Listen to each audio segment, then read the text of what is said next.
we have our special guests are Muslim members of the Chicago Police Department and our own Muslima police officer from South Elgin.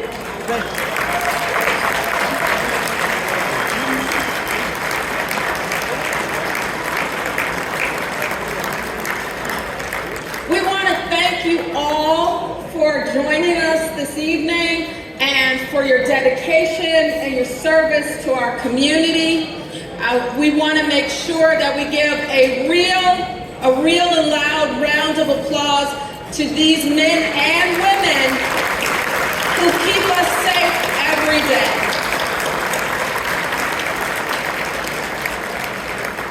And let me see, do we know what I can say? We have Officer Kadri, Officer Minkovic, Officer Ahmed, Officer Ahmud, Officer Hadari, and Officer Iftikhar.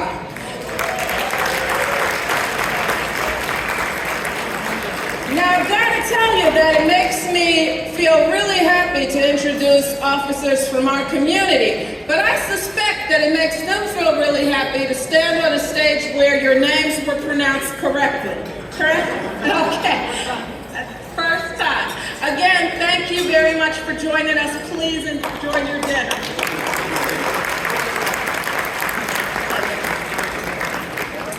Okay, I have a little bit more.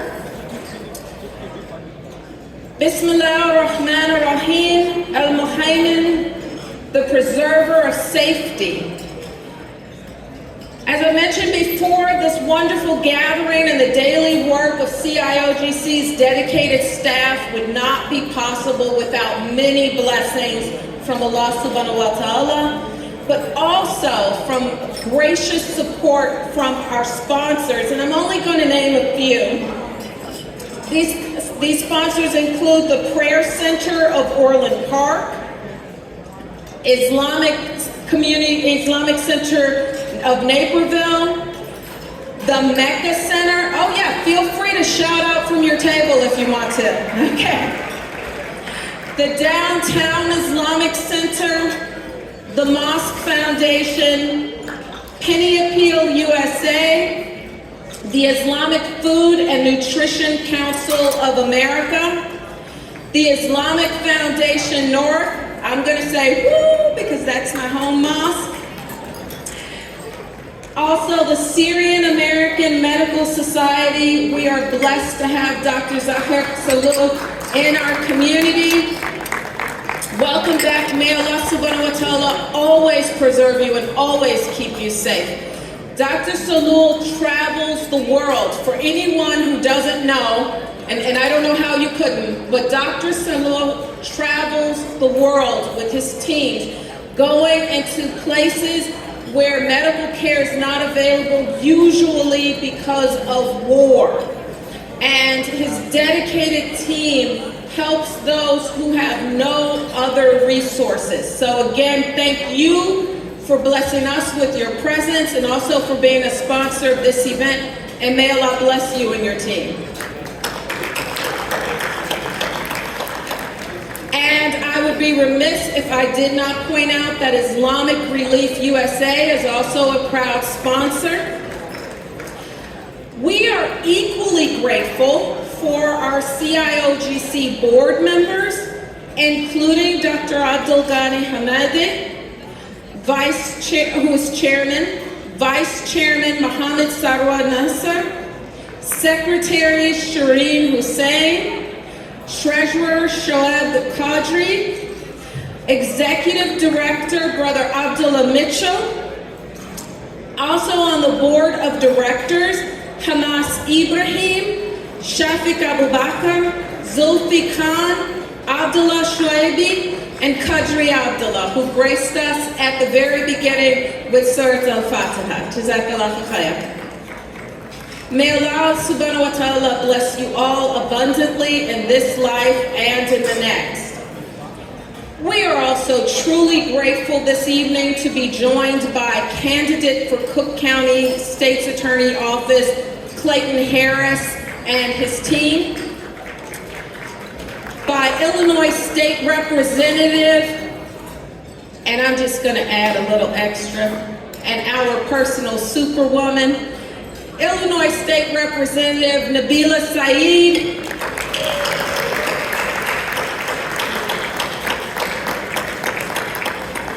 President of the Cook County Board of Commissioners, Tony Preckwinkle,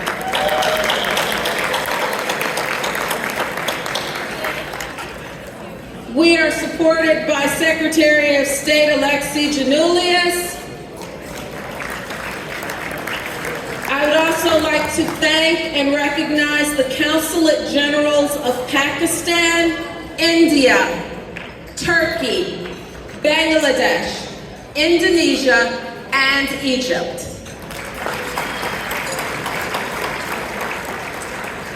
At this time, we would also like to thank Illinois Representative Justin Slaughter and Illinois State Senator Willie Preston for working with CIOGC and Brother Tariq Siddiqui to introduce two bills designed to recognize Eid al-Fitr and Eid al-Adha as official Illinois state holidays.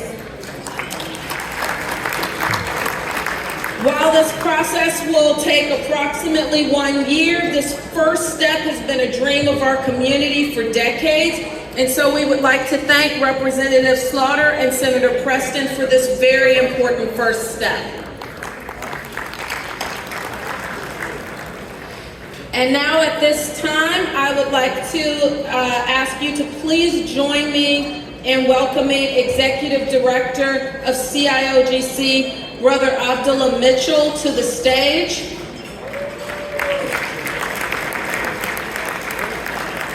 Don't quite see Brother Mitchell. He's here. Oh, there he is. Okay. Came up on my left. Okay. Bismillah ar-Rahman ar-Rahim, Al-Aziz, the strong, the defeater who is not defeated. Brother Gregory Abdullah Mitchell is a licensed attorney in the state of Illinois. He has been the executive director for the Council of Islamic Organizations of Greater Chicago for the last 7 years, and is also the chairperson of the Leadership Development Institute and a board member of Masjid Al-Taqwa of Chicago, Illinois. Having served on the board of and provided legal assistance to many Muslim organizations over the past 25 years, our debt of gratitude to Brother Mitchell is because he brings a wealth of knowledge and experience concerning not-for-profit organizations to CIOGC to ensure our continued growth and sustainability. Please welcome with me Executive Director, Brother Abdullah Mitchell.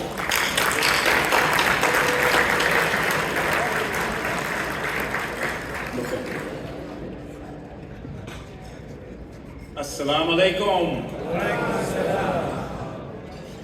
You know, as I was listening to the words of Dr. Ammar, I was wondering, who is she describing? I don't know that guy.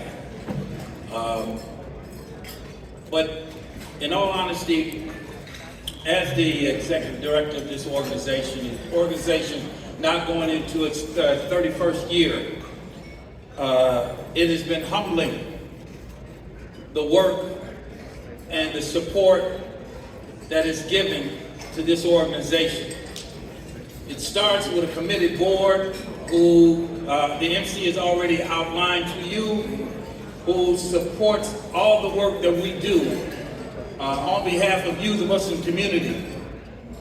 I also need to extend thanks to my staff, a staff that doesn't define their day by the hours on the clock, but defines their day on the task and the work that needs to be done to fulfill the needs of our community.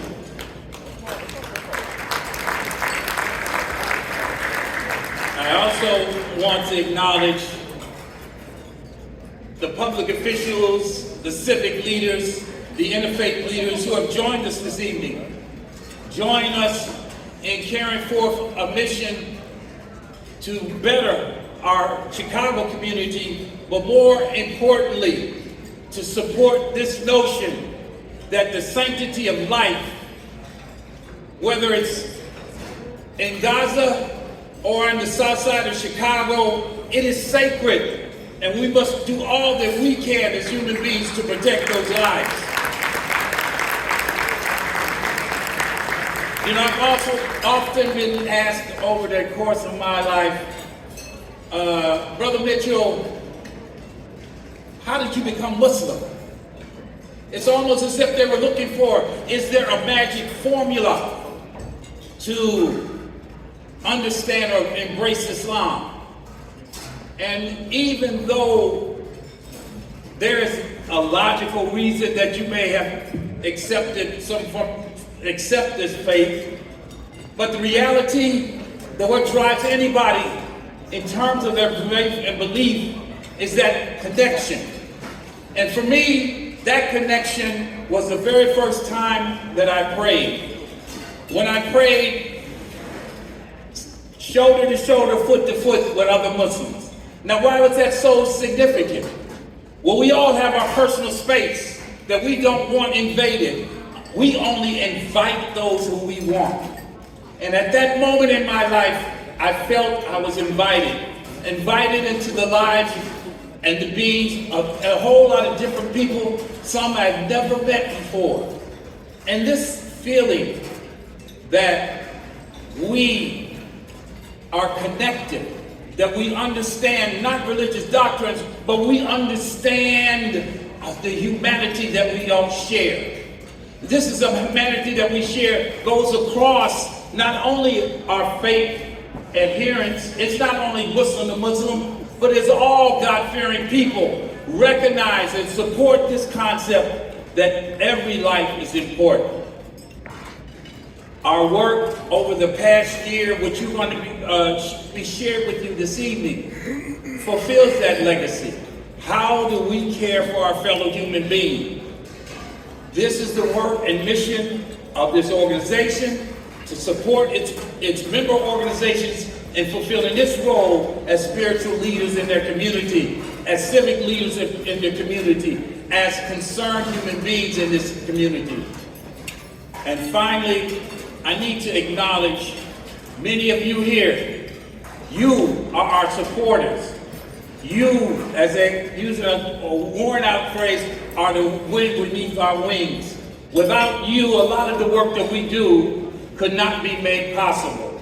So on behalf of the Council of Islamic Organizations of Greater Chicago, a council that continues to grow and reaches other Muslim organizations that come in and joining this effort, a collective effort to do what is best for mankind. On behalf of this council, I want to thank each and every one of you for taking the time to spend with us today to celebrate the collective achievements of all the Muslims in this community. Assalamu alaikum. Thank you.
For over 2 decades, Zakat Chicago has been passionately dedicated to addressing the most urgent and pressing needs within our beloved city and its surrounding suburbs. We have strategically developed a variety of programs to achieve this mission. 2 of our hallmark initiatives include the Winter Kit Distribution and the Scholarship Program. These campaigns not only embody our commitment to service, but also demonstrate our unwavering resolve to make a meaningful difference students in our community. As we brace ourselves for the winter months here in Chicago, we must confront the harsh realities faced by those who lack access to basic winter necessities. For the past 3 years, Zakat Chicago has been steadfast in its commitment to ensuring that our underprivileged neighbors stay warm. Many of our past recipients were refugees experiencing the Chicago winter for the first time. Last year, we distributed 6,000 winter kits, each containing a jacket, gloves, 2 pairs of socks, and a hat. We also provided 3,000 blankets. This year, our goal is to distribute 8,500 winter kits and over 6,000 blankets. Our second major campaign is our scholarship program. This year, Zakat Chicago proudly launched the Zakat Chicago Empowerment Scholarship, or ZCES. Our aim is to empower students in our local colleges and universities while promoting diversity and inclusion in higher education. We firmly believe in the transformative power of education to foster diversity and create role models for future generations. By offering a debt-free college education, we hope to eliminate one of the most significant barriers to higher education, enabling these students to succeed in their chosen fields, achieve their goals, and become role models for others in our communities. Zakat Chicago Empowerment Scholarship also aims to encourage diversity and inclusion in higher education. This year, 6 students at Moraine Valley Community College, on the cusp of earning their associate degrees, received scholarships. We are working on expanding our scholarship program to include other local colleges and universities. Join us in our mission to make a difference. Your support can change lives.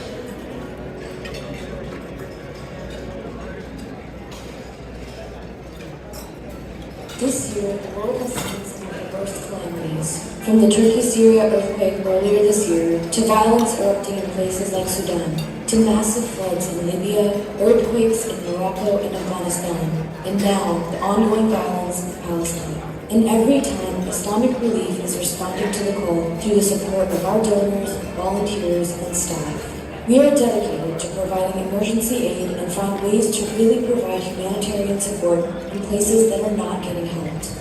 Please continue to support our work at irusa.org.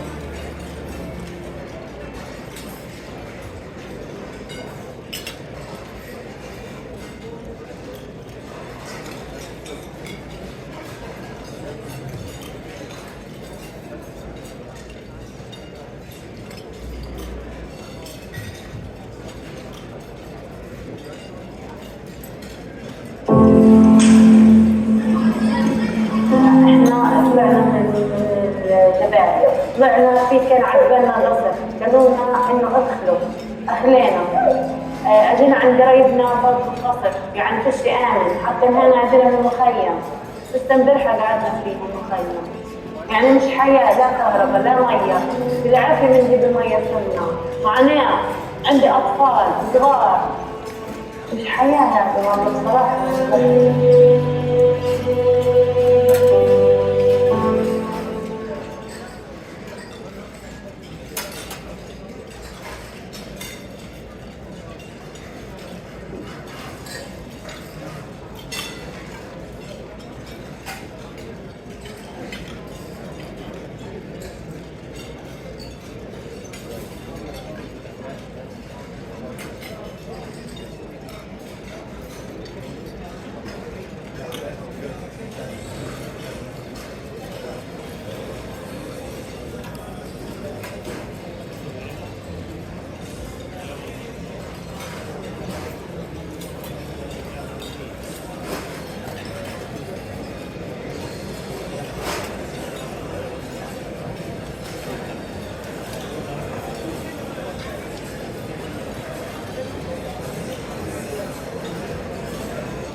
to invite Amin Shahadi to provide the Quranic recitation.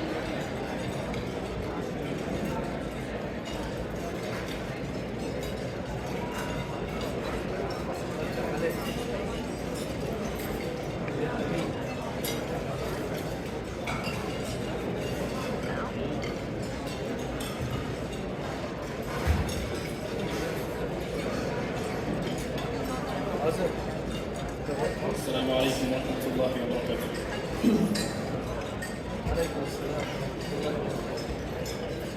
أعوذ بالله من الشيطان الرجيم. بسم الله الرحمن الرحيم.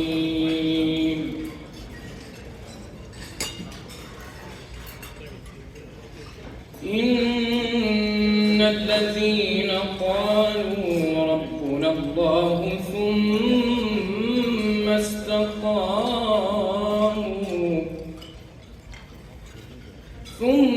استقاموا تتنزل عليهم الملائكة ألا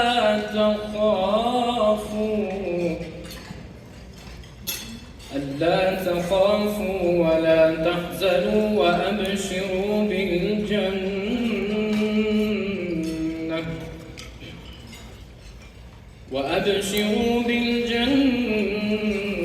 التي كنتم توعدون. نحن أولياؤكم في الحياة الدنيا وفي الآخرة ولكم فيها ما تشتهي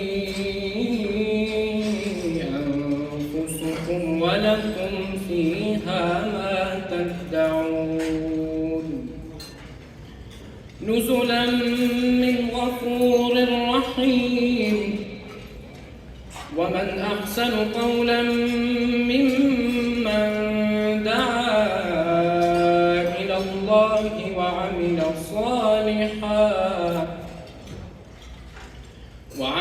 صالحا وقال إنني من المسلمين. ولا تستوي الحسنة ولا السيئة، ادفع بالتي هي أحسن فإذا الذي بينك وبينه عداوة كأنه ولي حميم. وما يلقاها إلا الذين صبروا وما يلقاها إلا ذو حظ عظيم. وإما ينزغنك من الشيطان نزغ فاستعذ بالله. وإما ينزغنك من الشيطان نزغ فاستعذ بالله إنه هو السميع العليم. صدق الله العظيم. جزاكم الله خيرا.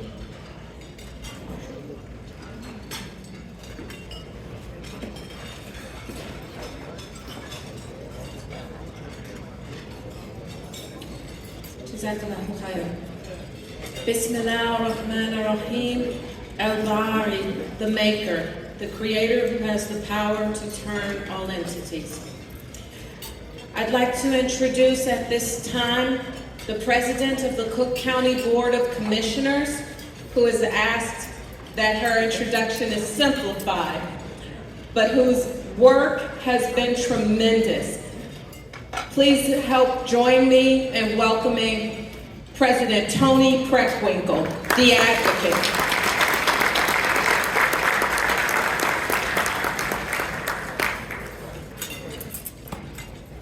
Assalamu alaikum and good evening.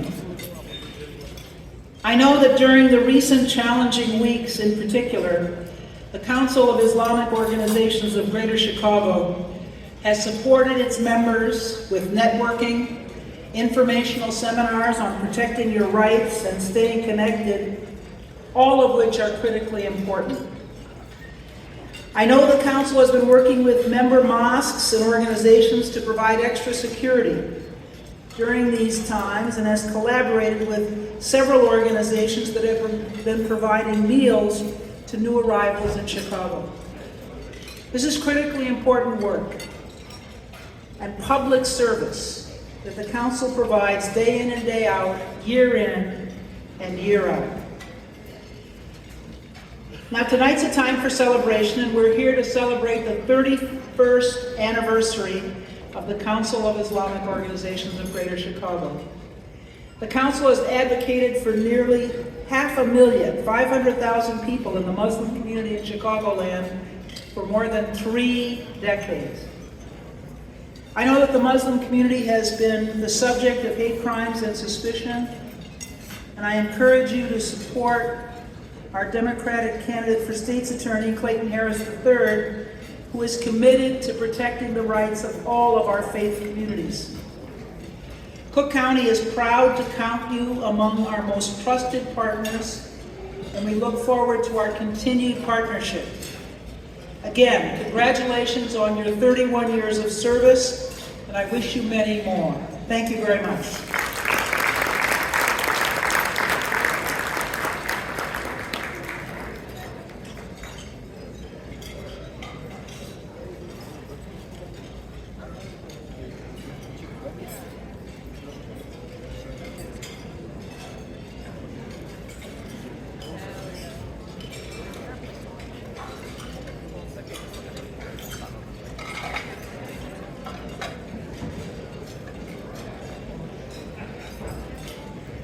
How are we feeling?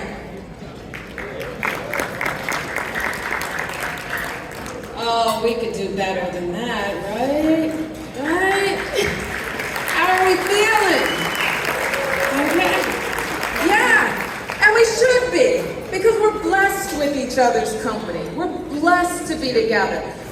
You know, when I see a crowd like this, I think of Juma Salat.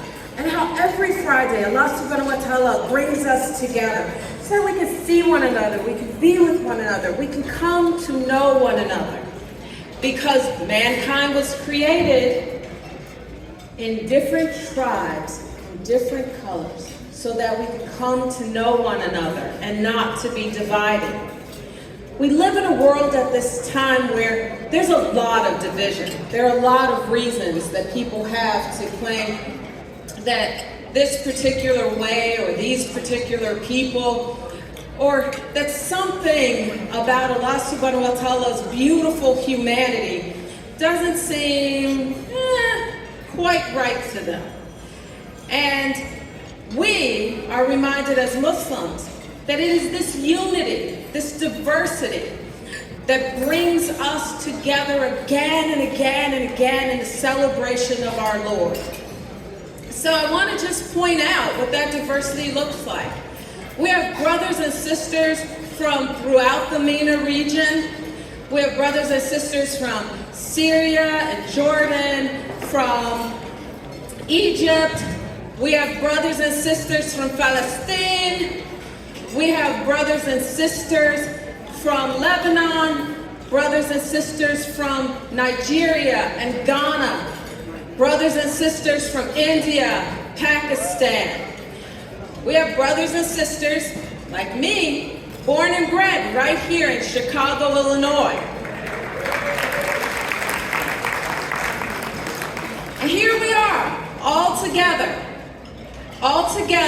under the umbrella of CIOGC. I'm going to suggest that we do a little something with our togetherness. I don't mean like an exercise. Don't worry, I'm not interrupting dinner to make us all, do anything. But I just want to remind you that in the Quran, Allah subhanahu wa ta'ala urges us to join with one another because that creates an unbreakable bond. A bond that we need to reinforce across these communities throughout the year. Because I will tell you one thing as we think about what our unity looks like. We often wonder if people see us in all of our different forms, if they understand what we need and what we mean. In this particular moment in time, we keep asking, do they hear us? Do they see us? Why aren't they listening? How many of you in the past few weeks have made calls to your Illinois representative? Okay. How many of you in the past few weeks have made calls to your senator? Okay, I'm seeing a few more hands. How many of you said anything to the Chicago alderman in the past few weeks? Oh, we gotta do better than that. I want you to remember that our unity and our strength also translates into what inshallah will be a tremendous voter turnout from the Muslim community this year and in the coming years. Our vote is our voice, and if we utilize what we find in community, we can also join together once again as a community that is being listened to. Okay.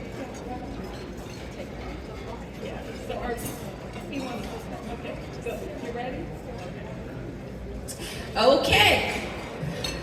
We are now going to treat you to a little bit about what that type of power, what that type of voting, what that type of community engagement brings to bear.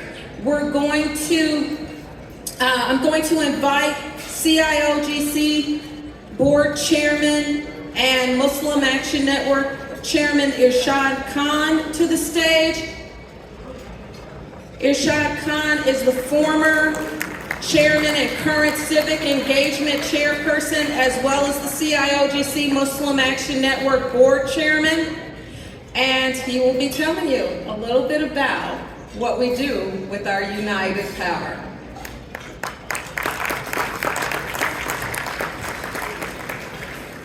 Thank you, Dr. Ali Amar. Actually, former chair would have been better, because now we have a new sheriff in town, Dr. Abdul Ghani Hamadeh. I just want to start with giving a round of applause for our chairman, Dr. Abdul Ghani Hamadeh. What an honor for me to be here today with you all to celebrate this amazing event of 31 years of togetherness, 31 years of coming together, and a process, a plan to move forward. So I welcome you all on behalf of the Council of Islamic Organization of Greater Chicago. Today, I'm going to talk about civic engagement. As Dr. Alia Amar already mentioned, she took all the thunder away from me, so I don't know if I can even call for go to vote or anything in the civic engagement. However, I'm going to touch upon a few things that we need to do collectively together. As you know, the council has been amplifying your voice for past 31 years, and inshallah, we're going to be continuing to be your voice in many more years to come.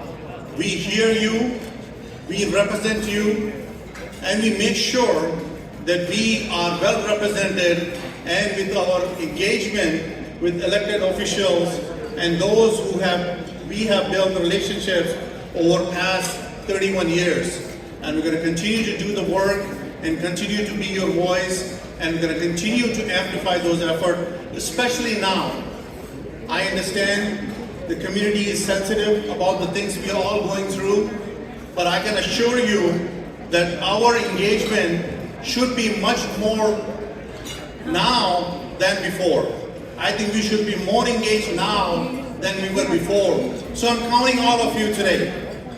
You came out here in the support of the council, and the council worked for past 31 years, and we are here to support the initiatives on behalf of our community.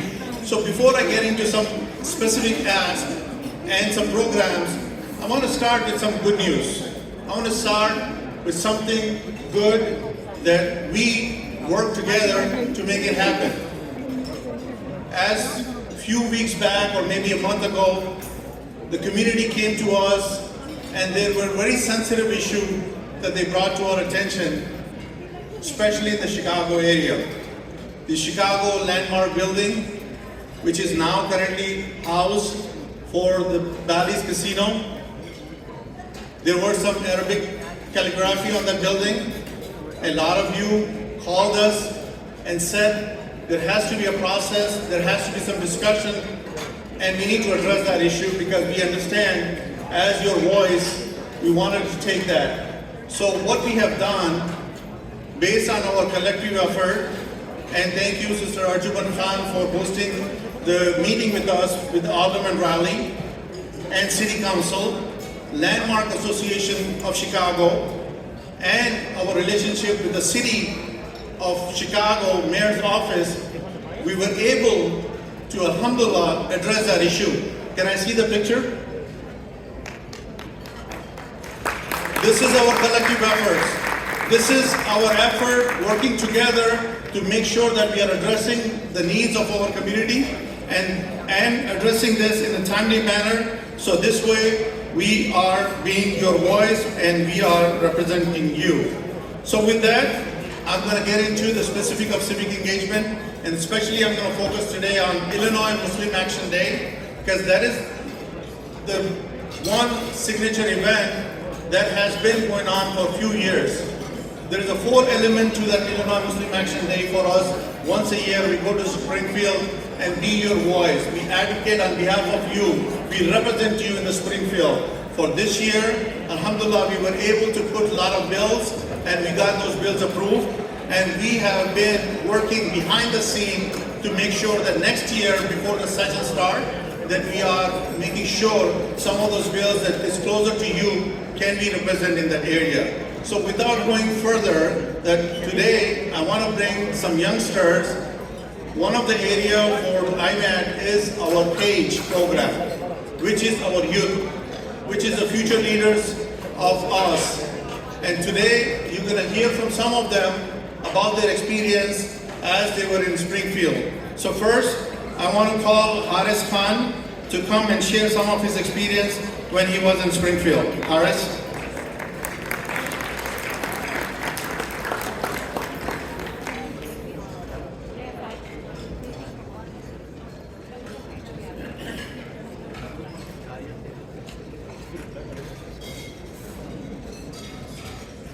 Assalamualaikum everyone. My name is Haris Khan and I am 18 years old. This is my first time going with CIOGC to the Islamic Muslim Action Day program, IMAD. And I heard from a bunch of my friends that went before me and they hyped it up, so I wanted to give it a try. Right when we got there, we were greeted by CIOGC staff working for IMAD. Many are so that I have seen before, so it wasn't so weird being around them. But I met a lot of students around my age from different schools, and it seemed like it was their first time as well, so I wasn't alone on a nervous feeling. We then went to the House of Representatives, where I was first introduced to State Representative Joyce Mason, who I was a pager for. She was super nice and very easy to talk to, because trust me, I'm not very talkative when it comes to strangers, but she made it very comfortable for me. She first introduced me to people in her office, and then eventually her actual office, which she has a picture of her and Barack Obama, which by the way is like a huge flex. She then took me to a legislative session where the bills get discussed and talked about, and it was very interesting to see all the other representatives. Soon after, we met up with Governor J.B. Pritzker, and right when he came in, right when everyone saw him, every single person took out their phone and just started taking pictures of him or with him. It was insane. After that, we were receiving our awards and got pictures taken with us. Felt like I was getting my own MVP award.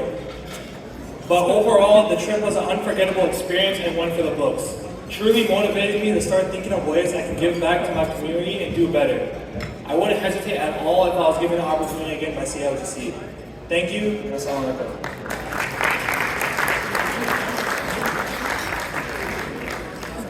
Thank you, Haris. You're making your dad proud. I love you. And now I call our youngster, Mace Mustafa, to share his experience.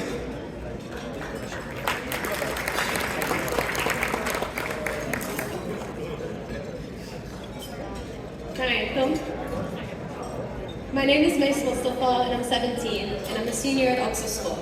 And at my school, I'm an executive for our Model United Nations team. And because of my passion for politics and government, my teacher recommended to me a program called the Illinois Muslim Action Day. My sister told me all about it and she had a lot of great memories, so I thought I'd apply and thankfully I got in. And to say that IMAD is an enriching experience is an understatement. To say that IMAD is an enriching experience is an understatement. IMAD was an amazing opportunity for me that I learned and gained so much from. When I arrived, I was instantly welcomed by the staff at COIGC and the people working at IMAD, who made me feel really welcomed by my area. I got to meet Ms. Teresa Ma, and she asked me about opinions on NGOs.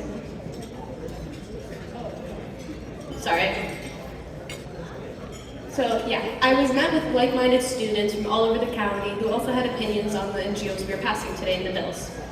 Soon I met with State Representative Teresa Ma, who told me all about her job as a state representative and my passions in school as well.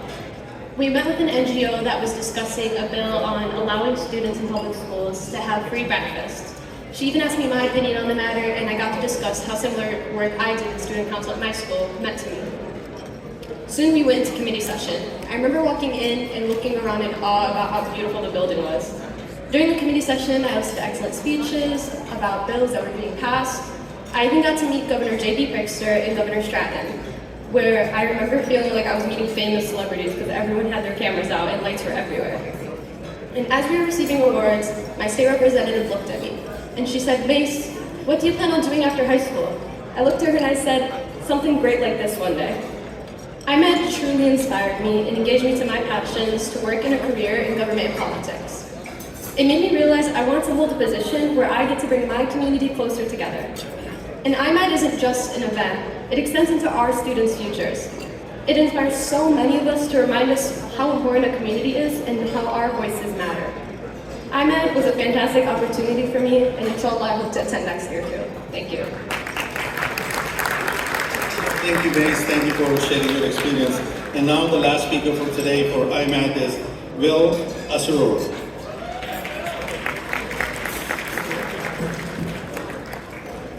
Assalamu alaikum. My name is William Masfour, a member of the Mecca Center community. I had the opportunity to travel down to Springfield with many Muslims from the greater Chicagoland area to engage with Illinois legislators. I believe it is crucial for our community to come together and effectively communicate our issues and concerns to lawmakers of the state of Illinois. My interest in government, politics, and history is what drew me to be a part of Illinois Muslim Action Day, which is apparently the same day as Illinois Bacon Day, so we gotta change that next year in trouble. It is important for all of us to combat Islamophobia, which is the most acceptable form of hatred and racism. Overall, the trip was an effective way to be civically engaged. We met and spoke with members of the Illinois General Assembly regarding bills such as requiring the state to count Arab Americans and a bill requiring halal kosher food options in public schools. So the Arab American bill, we have to put that away. I wouldn't complain if it came with a privilege, but you know, inshallah they change up. So I want to thank CIOGC for creating IMAD and for educating generations to come, inshallah. Assalamu alaikum. Thank you, Will, for sharing your experience, and we're looking forward. This is an amazing experience that we have provided our youth, an experience which they will carry for their lifetime and our future leaders. Now, it is my honor to introduce a very special guest, our Illinois House Representative, District 51, our very own Nabila Sayed.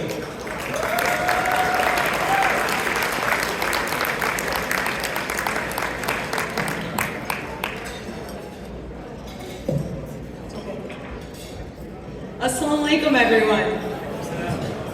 Couldn't hear you all the way in the back. Assalamu alaikum. My name is Nabila Sayed. I am trying to adjust these for my height, taller than average. And I am a state representative. Thank you all so much for being here. Thank you so much to CIOGC for the incredible work that you do. And just to hear from the students was incredible. To hear you talk about some of our colleagues in such high regard was incredible. Thank you. So actually, right before this event, I had a conversation with someone who was being very cynical. We were talking about what's happening in the world. We were talking about the protests. I went to DC yesterday, just flew back in last night. And they kept saying, Nabila, protesting is not gonna work. What is the point of voting? Nothing is ever going to change. And in moments like those, in conversations like those, I think to IMAC, the Illinois Muslim Action Day that CIOGC had. And as all of you now know, all of you that are still listening, finishing up your ice cream, young boys and girls come down during Illinois Muslim Action Day, and they come and advocate for certain bills to be passed, and young people come to learn about the Capitol and learn from other legislators. And I want you to take a moment to picture this. The Illinois State Capitol, a beautiful building, looks a little old, but it's very, very beautiful. And a crowd of Muslims in the rotunda, a sea of young girls wearing hijabs.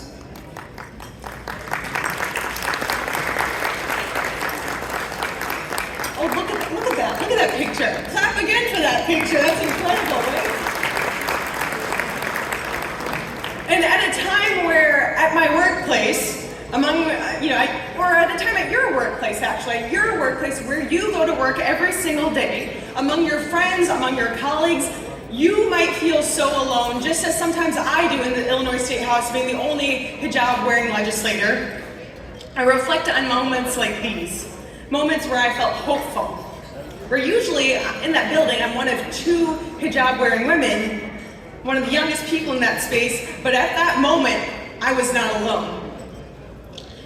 And during CIOGC's Illinois Muslim Action Day, I felt hopeful that our next generation cares about civic engagement, they care about activism, and they care about making their voices heard. And now, in this very, very difficult moment for our community, it has been painful as we watch our government ignore the disappointment and the sadness of our community. And for many of us, it can be very easy to give up, to become apathetic and say that we'll never have a government that hears us, and it feels like these political spaces were not built for us. And that is true. These spaces were not built for us. But that does not mean that we stop demanding that they include us.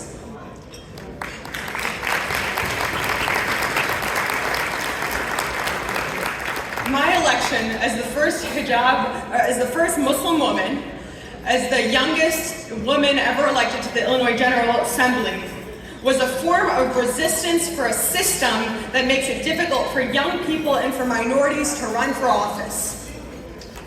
Young girls walking around in a hijab around the Capitol demanding that we be seen is a form of resistance to a system that has pretended for so long that we don't exist.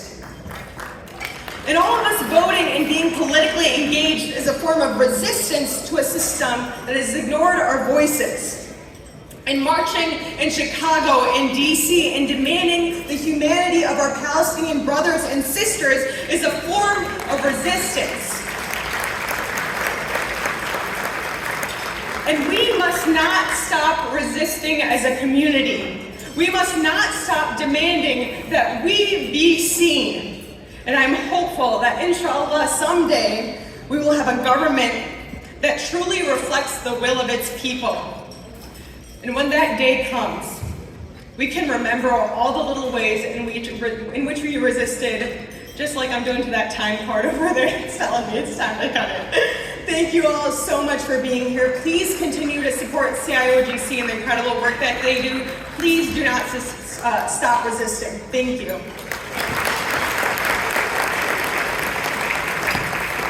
Can I hear another round of applause for Nabila Sayed?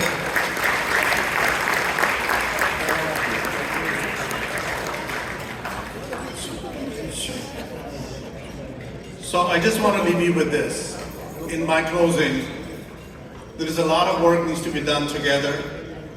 I think we have just got started. The challenges that we see today, the community is going through the emotions. all that is going to be worked out. I have a hope. We know our futures are safe, but we cannot take that for granted.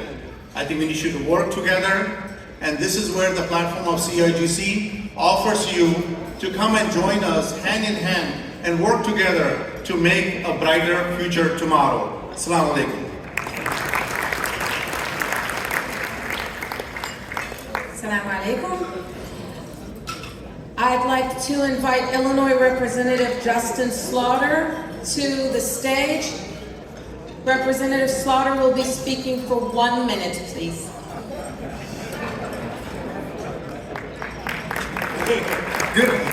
Good evening, everyone. I am Illinois State Representative Justin Slaughter. It's great to be here with my brothers and sisters from the Council of Islamic Organizations of Greater Chicago on your 31st annual gala. I want to certainly recognize my friends, Mr. Saeed Khan and Tariq Siddiqui, and of course my colleague, State Representative Nabila Saeed and State Senator Willie Preston. Listen, with all of the societal tension in our world today, when you think about Israel, when you think about what's happening in Ukraine, when you think about what's happening right here with our migrant situation, it's important that we focus on embracing each other, welcoming each other, and striving for peace. It's also important to understand that all nationalities, all walks of life, all religions, all cultures are important contributors to our humanity throughout the world. I'm excited to introduce, along with my colleague, State Senator Willie Preston, House Bill 3419 and Senate Bill 2557, which celebrates the end of Ramadan, the Eid, as a state holiday. I'll thank you in advance for your commitment, your dedication to this effort and to this cause. We need you in Springfield. We need you to organize to support this effort so that we not only introduce it, but pass it into law. Let's educate each other, stay engaged with each other so we can empower each other. Thank you so very much and enjoy your evening. Thank you.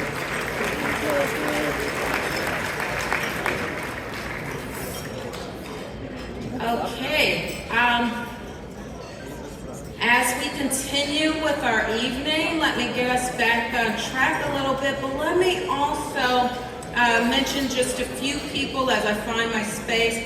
Let me mention just a few people that we did not originally recognize. Dr. Saba Khan of the CIOGC Board of Directors, and who is also an elected trustee of Morton Grove. Deborah Conroy, who is the chair of the DuPage County Board, and Sadia Covert, DuPage County Board as well. Bismillah ar-Rahman ar-Rahim. Al-Alim, the knowledgeable, the one that nothing is absent from his knowledge. I'd like to, at this time, recognize and invite Dr. Mohammed Abdulghani Hamedi, who has served on CIOGC's Interfaith Committee for many years and currently serves as the chairman of CIOGC's Board of Directors. By profession, Dr. Hamedi is a specialist in the fields of pulmonary, critical care, and sleep medicine, as well as the Associate Professor of Medicine at the University of Illinois at Chicago. Dr. Hamedi is also the Chief of the Pulmonary Department and the Director of the Sleep Center at Christ Hospital and Medical Center. His experience includes serving on the board of the Mecca Center as president from 2002 to 2018, and as the past president on the board of the Midwest chapter of the Syrian American Medical Society. Dr. Hamedi is married with 4 children and currently resides in Burr Ridge. Dr. Hamedi.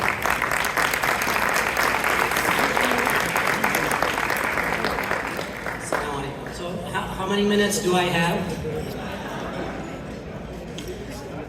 Pages. بسم الله الرحمن الرحيم والصلاة والسلام على سيدنا محمد وعلى آله وصحبه أجمعين. Brothers and sisters, ladies and gentlemen, Assalamu alaikum. Greetings of peace. It is my honor to welcome you all to the Council of Islamic Organizations of Greater Chicago, CIOGC's 31st Annual Gala. I start first by thanking Allah subhanahu wa ta'ala. I thank Him for the safety and security of our Muslim communities across the state of Illinois. It is truly a blessing from Allah subhanahu wa ta'ala to be able to stand on this podium and commemorate the collective successes of and accomplishments of our communities as an ummah. When many of our Muslim brothers and sisters across the globe, and especially now in Palestine, cannot do this. In light of the recent events in Gaza, where more than 9,000 civilians, brothers and sisters, many of them are our cherished family members and friends, have tragically perished.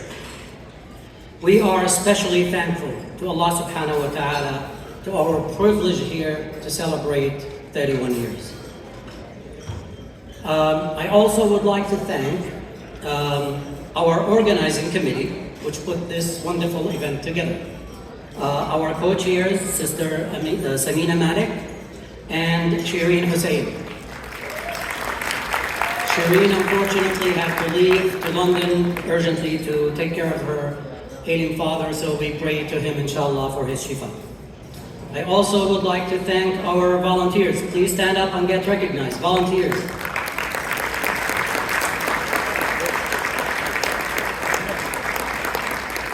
And all our very, very hard-working staff. Please stand up and get recognized. They've been working day and night almost for the last 2 months, as Brother Mitchell said. I also want to recognize our own wonderful, experienced CIOGC board members. Please stand up and get recognized, please. All of you. None of this work would have been possible without these men and women. Jazakumullah khair. I just stand and talk, but they do the work. Finally, I would like to thank each and every one of you for making the time and join us this evening.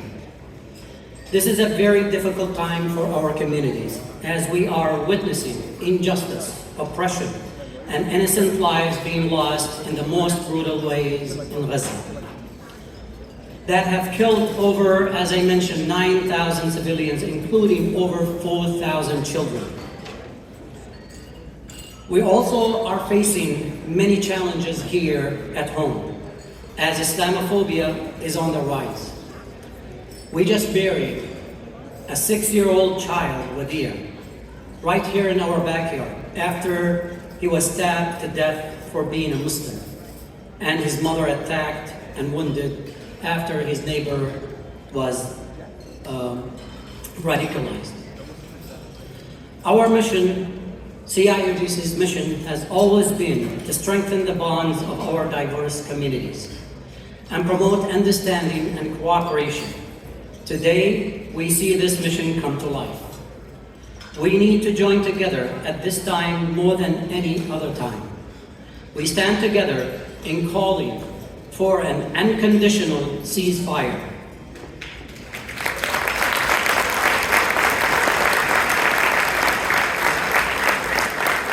We call on our leadership of our elected officials to do the same.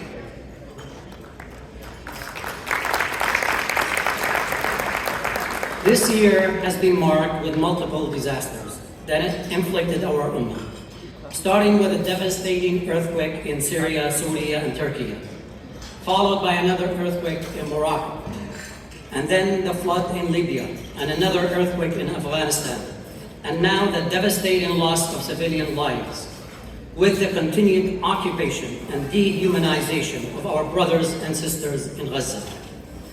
Allah subhanahu wa ta'ala, with His ultimate wisdom, has made this life as a test for us. The question is, how do we respond to it? And alhamdulillah, our accomplishments in the last year have been inspiring. From community outreach to charitable initiatives, civic engagement, from education training to interfaith relations, we have made a tangible difference. This would not have been possible without the dedication and support of our community members, partners, and volunteers. And we extend our heartfelt gratitude to each one of you. Throughout this evening, you will have the opportunity to learn more about our ongoing projects. Hear stories of the lives we've touched and discover how you can contribute to our vision of positive change. We hope that when you leave this gala, you leave with renewed sense of purpose and inspiration to continue supporting our vital work. The CIOGC has continued to build relationship in order for our collective voices to be heard. Although it may feel that in these difficult times, this is not the case. However, to make a difference, we need to continue to work and try in difficult times and in good times. And also, from the accomplishments, alhamdulillah, we have been able to secure security grants totaling $1.8 million from our state to our member organizations. And we worked with the governor to secure additional $20 million that have been approved in Illinois for security grants this year for places of worship. And we will be working with our member organizations to facilitate their receiving some of that grants money, inshallah.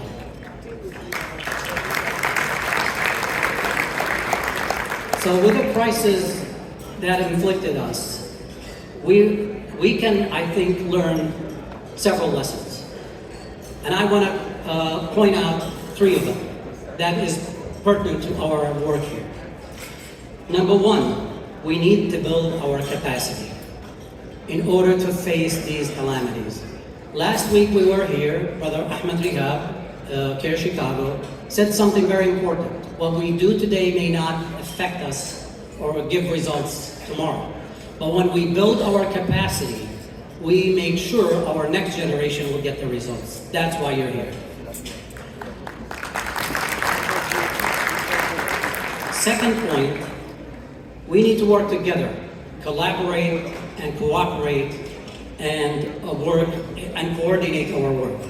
Alhamdulillah, at the beginning of this crisis, we formed a task force that included many of the organizations and their leaders, including CIOGC, Civic Engagement, Civic Coalition, ISNA, and USCMO. And we work together, in addition, of course, to CARE, and the projects in order to face the calamity. And this should be a model that will continue, inshallah. We will continue to cooperate with all organizations. And then the third one and last one, we need to build alliances sometimes with people we don't even agree with. What did Rasulullah sallallahu alayhi wa sallam said about Hilf al-Fudul? He said, if I was invited to it, I would have responded. And that was Kuffar Quraysh. So we need to build alliances with people as long as the purpose and the goal is just and is noble and is in compliance with what we agree with. And inshallah, and that will continue. Now, finally, I'm going to close by posing a question. So the question is, how do we find hope and inspiration with all this darkness and calamities? So Allah subhanahu wa ta'ala said, Inna ma'al usri yusra, Inna ma'al usri yusra. So when Allah subhanahu wa ta'ala says something twice, we better pay attention. Second, He said, Inna ma'a. Lam yaqul inna ba'da. Which means it is with calamity, there is ease. With, not after. So we have to find the inspiration and the silver lining within the calamity. And that's our job. And I can tell you personally where I find this inspiration. I find it in the eyes and the smiles of the children. When I go on missions And I went several times with Sam, the Syrian American Medical Society, and Dr. Bassett is here from there. We also have a representative from PAMA, Palestinian American Medical Association. Thank you for all the work you do. So when you go on these missions, the first thing when you go to a refugee camp, the first thing you see is all these children running to you with big eyes and big smiles, hugging you and thanking you for being there. When a young girl comes, when I went to see her, and she says, Ammo, you came all the way from America to help me? Oh my God, and she gave me this big smile and big hug. That is where you find inspiration.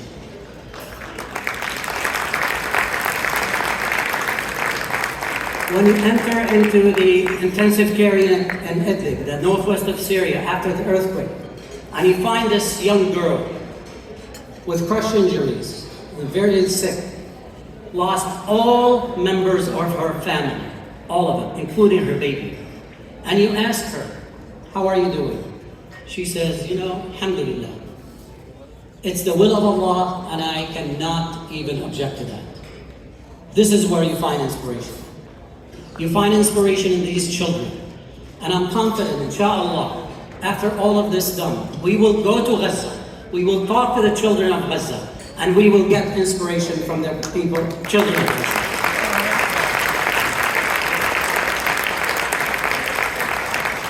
So brothers and sisters, in closing, let's embrace the spirit of unity, generosity, and progress. We can come together at this gala. Thank you for being part of our journey. The future of the Council is in our hands, as we have responsibility to continue to move the CIOGC ahead for our next generation. Jazakumullah khair. Wassalamu alaikum wa rahmatullah.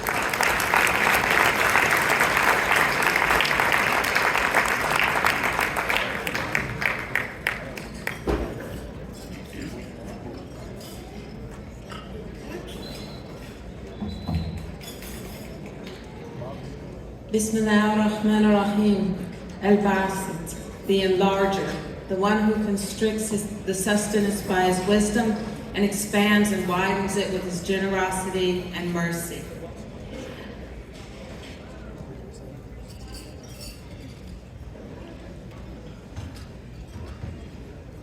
For this next section, we have a brief video.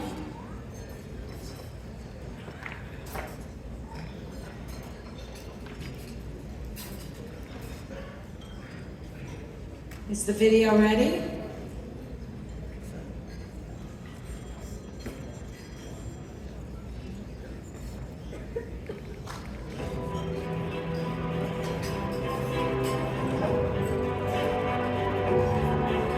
I want to thank and congratulate the Council of Islamic Organizations of Greater Chicago for your years of service. Over 30 years of uplifting the community, strengthening our community, empowering the Muslim community. And again, I really do look forward to doing this important work with the council, the members, all of the institutions. Your work is so important to our city, and your steady faith makes us a better city. Let me say that again, your faith makes us a better city. Indeed, it has been a transforming year, a productive year, an emotionally moving year, but most importantly, it has been a rewarding year. We focused on the bedrock of our community, our youth. Our future lies in the hands of our children, our grandchildren, our nieces and nephews. So we offered professional development training for their teachers. Training that showcased cutting-edge curriculum developments and best practices for classroom teaching. Our training was specially tailored to benefit volunteer teachers at weekend schools and our educators in our Islamic schools. But we didn't stop there. We launched a groundbreaking scholarship program at local colleges designed to identify and assist Zakat-eligible Muslim students to help them receive an education that will better prepare them to lead our community in the future. Nor did we ignore the challenges facing Muslim families. We work to be a safety net for the vulnerable within our community.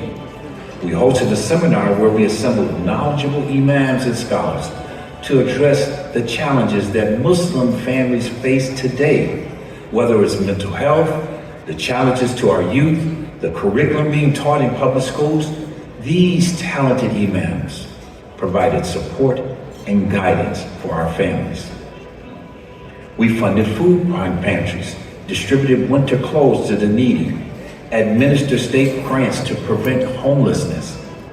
We are a valuable resource hub for families both within and outside our member organizations. The masjid is a cornerstone of our community, so we brought in national experts to discuss endowments as a path to build a stronger financial future. We also understand that our imams are often the first responders for families in crisis. So we initiated a platform for them to collaborate and to identify how we as a council can better support them in the work that they do. We also guided our member organizations through the state of Illinois grant application process.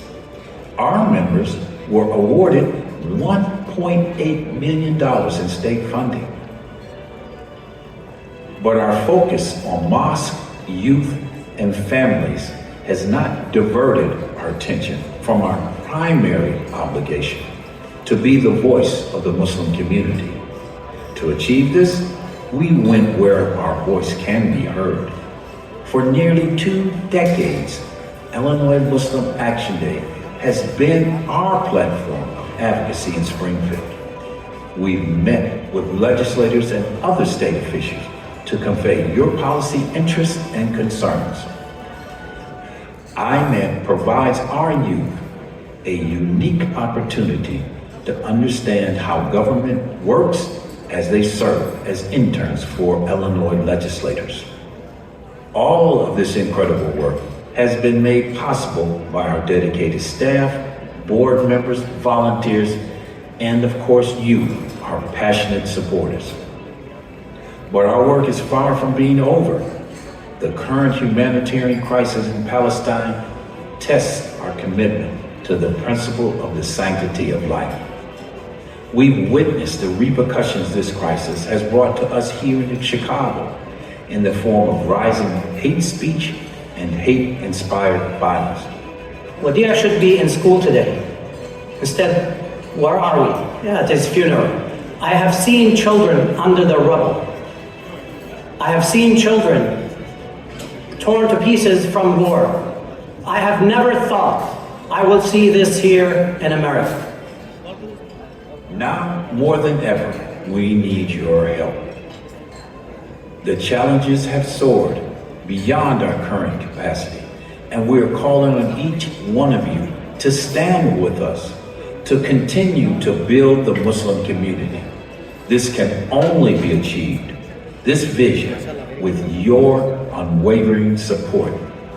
Together, we can make a difference. Together, we can inspire change. Together, we will shape a brighter future for our community. I thank you for your dedication, your passion, and your belief in our cause. Let us stand united and continue this journey towards a better tomorrow.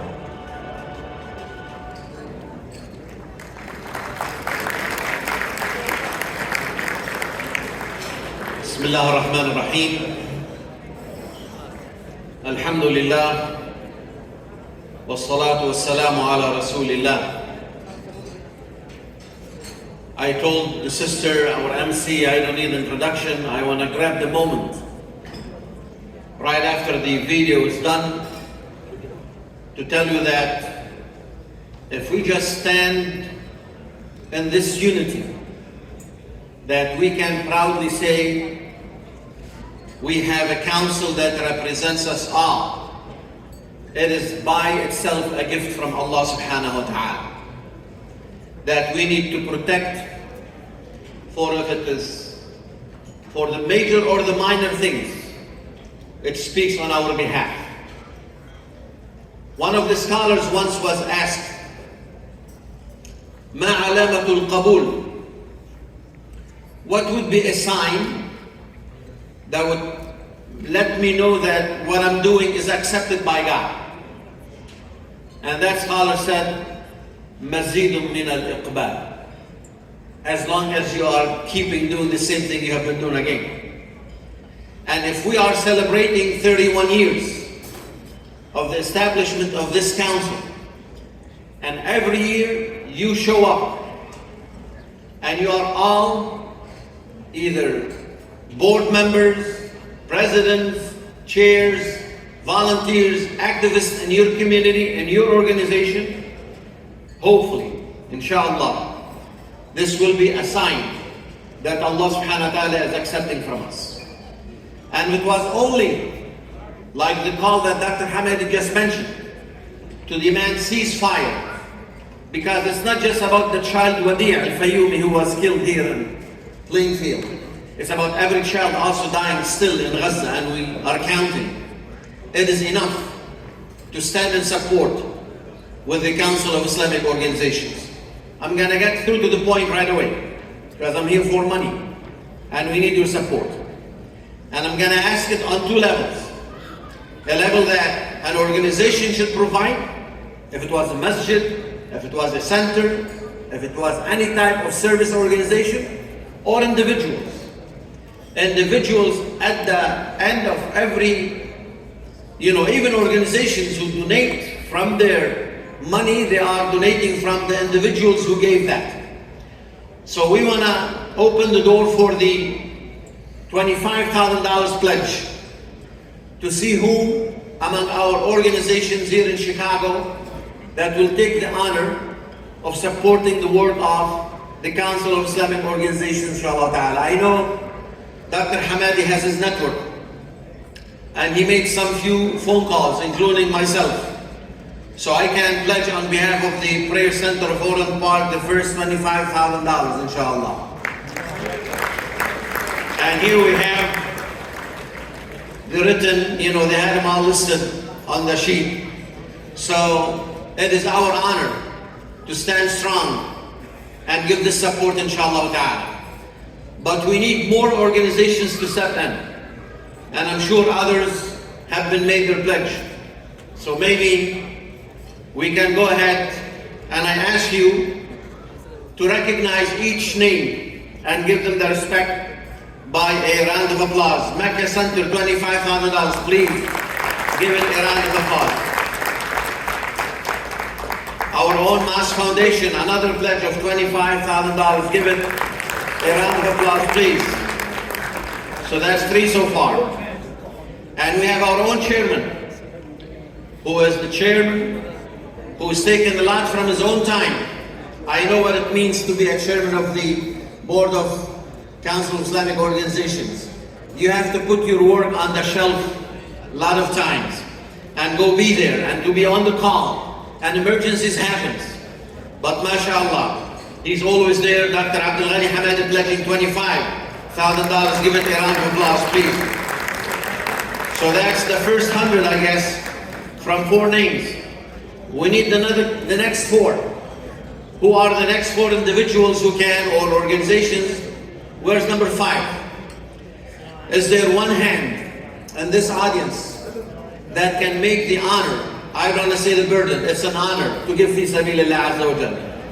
One individual, one organization to pledge number 5, the 5th, $25,000. Do we have it?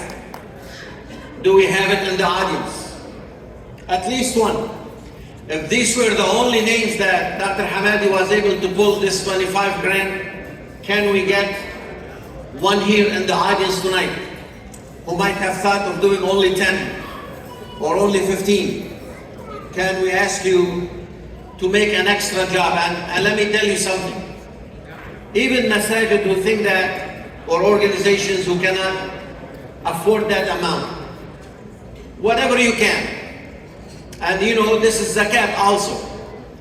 But take on your own self that at Salat Jumu'ah you're going to collect for this council. And I'm sure you can bring 5, 10 extra $1,000 from that collection. Add it to the 10 or 15,000 that you have given, and you will end up with a total of 25. Do we have the fifth one of $25,000? It seems we're gonna need to wait a little bit for one last 30 seconds before I go to extra numbers with people who pledged already. But is there one organization who can pledge $25,000? One more. يعني ما تفشلونا مثل ما بيقولوا. We need one more organization making this pledge. I'm gonna leave it hanging out there, but somehow, or an individual, someone who Allah subhanahu wa ta'ala blessed. But let us celebrate the next line of pledges made by Islamic Relief, $15,000. Give them a round of applause, please. Jazakumullah khair. Zakah Foundation, our own Zakah Foundation here in Chicago. Give them a round of applause. Another pledge of $15,000, mashallah. And this is an Islamic Community Center of This Plains, $15,000. Give them a round of applause, please. And IFN also pledged $15,000. Give them a round of applause, please. Now these are 4 names. Brother Khalil, we need 5 more. I'm gonna start with you. I'm gonna collect the first 25 from these. I need from This Plains, IFN, Zakah Foundation, and Islamic Relief to make a pledge of extra $5,000. It's a request. Make the istikhara and see if that works, inshallah ta'ala. We're gonna make dua for you. Inshallah it will work. Any other pledge of $15,000 or more, inshallah. We have from the Muslim Community Center, mashallah, $15,000. Give them a round of applause. Jazakumullah khair. MCC. And this is, oh okay, it's the same. Check here, Jazakumullah khair. Here, you can take this back. And this is Downtown Islamic Center, $15,000. Give them a round of applause, please. MashaAllah. Any masjid that I mentioned who pledged 15, I really urge you to just take any Jum'ah and just do a fundraising without telling Islamic, the Council of Islamic Organizations. And I'm sure you can get extra $5,000. Or the relief organizations. I know you have special people that you call for emergencies. Tell them this is a special request on behalf of our council, and I'm sure you can pull $5,000, extra on your own pledge. Jazakumullah khair. Is there another pledge of $15,000? Let me open the door for the $10,000 pledges, inshallah. Who wants to be the first one to honor us with a pledge of $1,000 for 10 months if you want to make it in payments? Let me see the first hand. I know there has been some calls made and people who have reached out. MashaAllah, we have the first hand. I can see from the light. What's the name? مش شايف أنا أبدا. بس شايف إيد مرفوعة. Let me know the name. So this is the first $10,000, and it is from? UMR. UMR. Give them a round of applause, please. United Muslim Relief. MashaAllah. Who has the second pledge of $10,000? Come on, individuals too. We need brothers and sisters. This is not just if you belong to an organization and they made a pledge, it does not mean that you made the pledge. You can make your own pledge too, inshallah. So I need individuals to take this honor. Is there another pledge of $10,000 for tonight? Bismillah. From a family, from a business, from an individual, a brother, a sister, an organization, and we're asking only for $10,000. And that's for the whole year. If we need to do this job, we need funds. Allah subhanahu wa ta'ala called money, وَلَا تُؤْتُوا السُّفَهَاءَ أَمْوَالَكُمْ الَّتِي جَعَلَ اللَّهُ لَكُمْ قِيَامًا. With money you can rise. Without money you're going to go nowhere. That's how life is. So if we need to stand if we need to rise, if we need to move, if we need to deliver, we need to give. So I need the second pledge. Can I get 2 more pledges at least? 2 blessed hands, inshallah, pledging $5,000 each. MashaAllah, we have one in the audience. And you're taking a picture of the Rafaida. Dear Barak, I will put it on your behalf. MashaAllah, Akhi Sheikh Kifah, I will personally pledge the extra $5,000 so your word will not go in vain. That's from Akhi Khalid. Give him a round of applause, please. Jazakallah khair. May Allah reward you, and may Allah bless you, and may Allah keep you. You know, one time a person was asked, what is the most joyful moment of your life? And he's wealthy. And you know, you feel happy when you buy a house, you buy a new car, you send your son to college, they graduate. These are joyful moments in life. But that person said, I was asked to donate wheelchairs for kids, handicapped. And then I was asked if I would like to go and give it by hand, distributed to them. And he agreed. And when he was giving these wheelchairs, putting them to these kids, one of the kids held his hand and looked at him and paused and paused. And he said, why are you looking at me? He said, I want to remember your face when I see you in heaven. These are the joyful moments that person said, that moment made me feel that everything else I did for my own personal gain was lost in these beautiful words. And I need you to feel the same thing. What the council is doing on our own behalf is not something simple. When we aid this council, we are aiding every needy person in Chicago with zakat. You know, Chicago, that's under the council. With the outreach that they do for other organizations and speak on their behalf, that they go do relief work. So may Allah reward anyone who wants to give tonight and make that intention, inshallah ta'ala. I want to open the door. I ask for 2 more hands, pledging 10 grand each. MashaAllah. This is from Brother Muhsin Ansari. Give him a round of applause. $10,000. MashaAllah. I need the 3rd one. And this is Islamic Center of Naperville. Give them a round of applause. $10,000. MashaAllah. Yeah, we need all the other masajid. You know, this is, we already mentioned. Oh, 2. Islamic Center of Naperville, another 10. MashaAllah. Give them a round of applause. MashaAllah. And Islamic Foundation, of course, Villa Park, $10,000. Give them a round of applause. And this is from MCC, $10,000. Give them a round of applause, please. Jazakallah khair all. Those people who sit on the board and make such decision to give and support, we want to give them the respect. Anonymous, $10,000.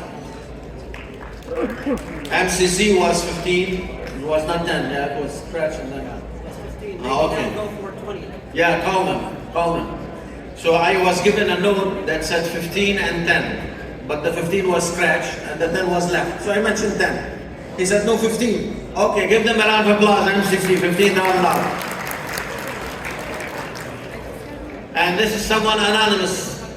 $10,000. Give him a round of applause, please. He's an individual. I have his name, but I'm going to respect. As Allah subhanahu wa ta'ala said, in tubdu sadaqat, if you make it public or you keep it in private, it's up to you. May Allah reward you. But Allah knows. And I want to tell you one thing. Coming here tonight, and still we have to listen to the beautiful words of our beloved Imam, Ubaydullah. May Allah bless him and put wisdom in his words. That this is the way we show that we belong. What brought us here is a sense of belonging. And what we are teaching people in the basics, in the very basics, the 5 pillars of Islam, I just want you to listen to this. And this is something I gave it as a khatira in less than 30 seconds. Think of La ilaha illallah as a word of freedom.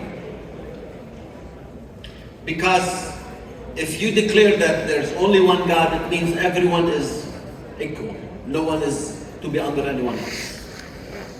Kun hurran with La ilaha illallah. If you think of the daily prayers, think power.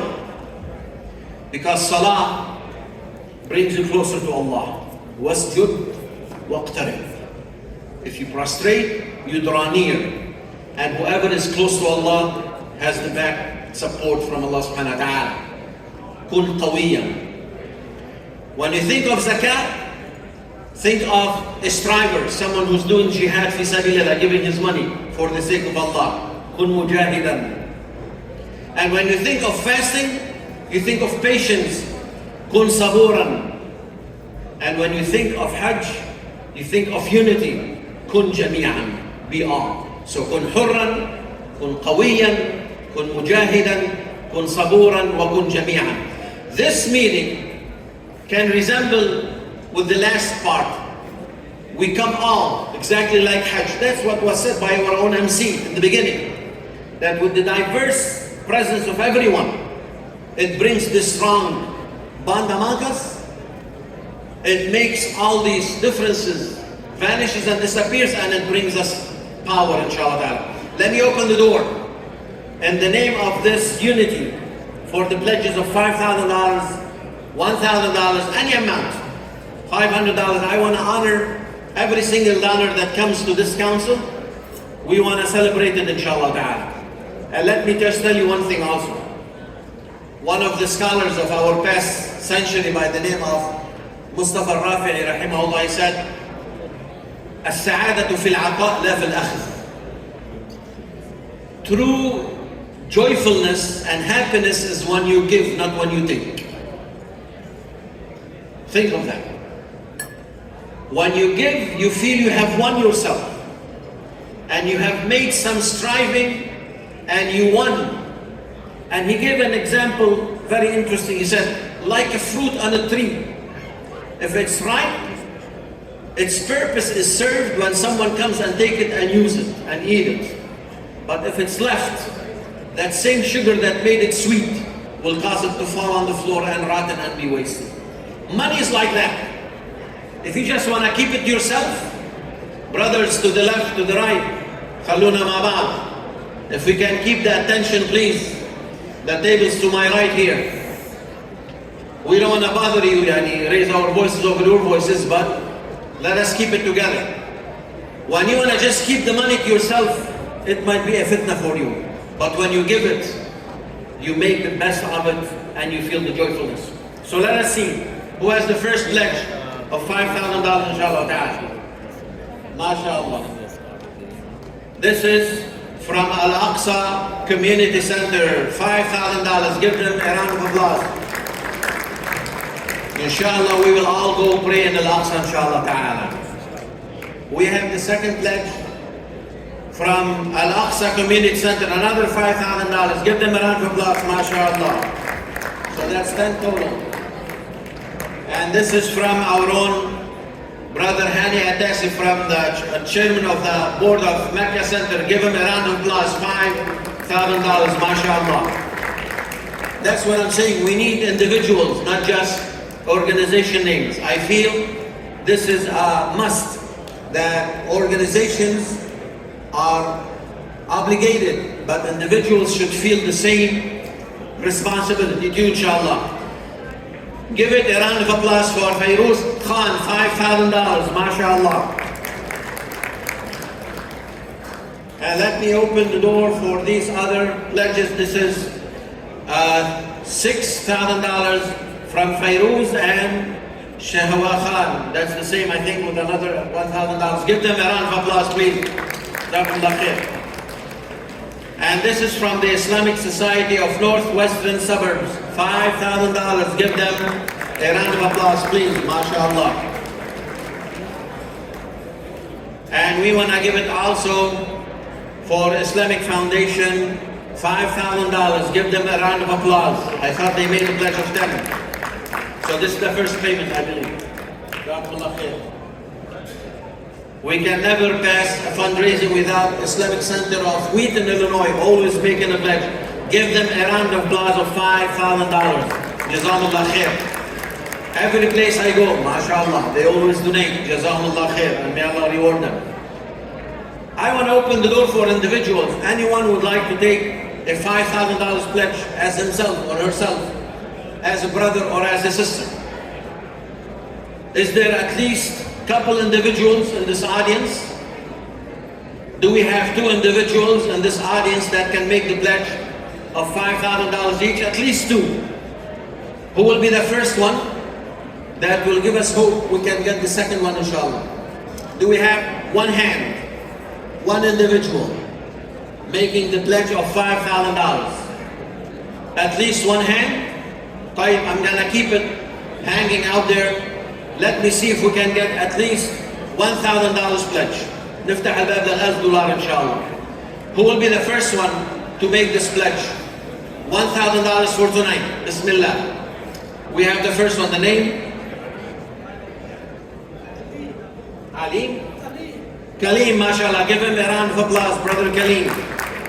Jazakallah khair, and may Allah accept from you and reward you. The second pledge of $1,000, who has it? Do we have it? I need individuals to make this honor to themselves. We're talking about $100. Nigerian mosque, give them a round of applause for the Nigerian mosque, $1,000. Jazakallah khair. Allah, may Allah accept from you. Number 3. The pledge number 3. We have Anis and Fazia Ahmed, mashallah, $3,000. Give them a round of applause. Is that Amir or Anis? I'm sorry, it's not Jazakallah khair. This is from the Syrian American Medical Society, SAMS, $2,500. Give them a round of applause. Jazakumullah khair. And this is from PAMA, Palestinian American Medical Association, $2,500. Give them a round of applause, please. Jazakumullah khair. Of course, Basma Relief and the Bangladesh work that they are doing great over there, $2,500. Give them a round of applause, please. Med Global, $2,500 with Dr. Tahlul. Jazakumullah khair. Give them please a round of applause. Jazakumullah khair.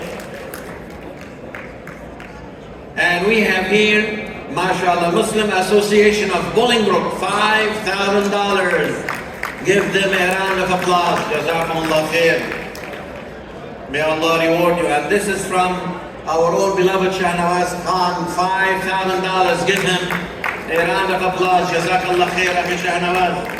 And may Allah reward you. I'm still waiting for individual pledges of $1,000 to come. Let me see if we can get that, inshallah ta'ala. This is our own Mass Chicago.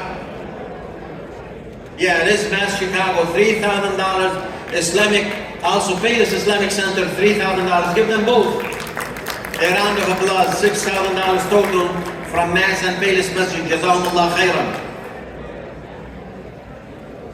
And all these are the ones, okay, they sent them, good. They didn't want to raise their hands, yalla, mish mushkila. This is from Muhammad Nasir and Nasreen Nasir, $1,000. Give them a round of applause. Jazakumullah khair. A to Z Care, from A to Z, mashallah. They will take care of you from the beginning to the end. $1,000. Give them a round of applause. Jazakumullah khairan. And this is from Brother Khurshid Malik, $1,000. Mashallah. And this is from Muhammad Muqtadir, $1,000. Jazakallah khair ya akhi Muhammad. And this is from Qadir Khan, $1,000. Jazakallah khair ya akhi Qadir.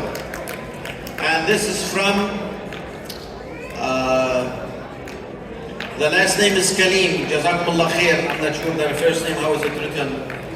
And this is Masjid al-Huda. Hamza just mentioned it, I'm going to step down. Masjid al-Huda, $1,000. Give them all, please, a round of applause. This is from Samir Asfar, $1,000. And this is from Martino Family Trust, $1,000. Anonymous, $1,000. And this is from Muhammad Farouk, $1,000. Give them all a round of applause, please. I'll be more than happy to mention all the names, but in respect to the program, inshallah ta'ala, I'm gonna make a dua that Allah subhanahu wa ta'ala accept from you and honor you. And let me just mention these three names left. Akram Khuluqi, Dr. Akram, Jazakallah Khair, Masjid al-Farouk, $2,000. Sayyid Haidar, $1,200. And this is Reverend Middleton, $1,000. Give them all a round of applause. Assalamu alaikum wa rahmatullahi wa barakatuh.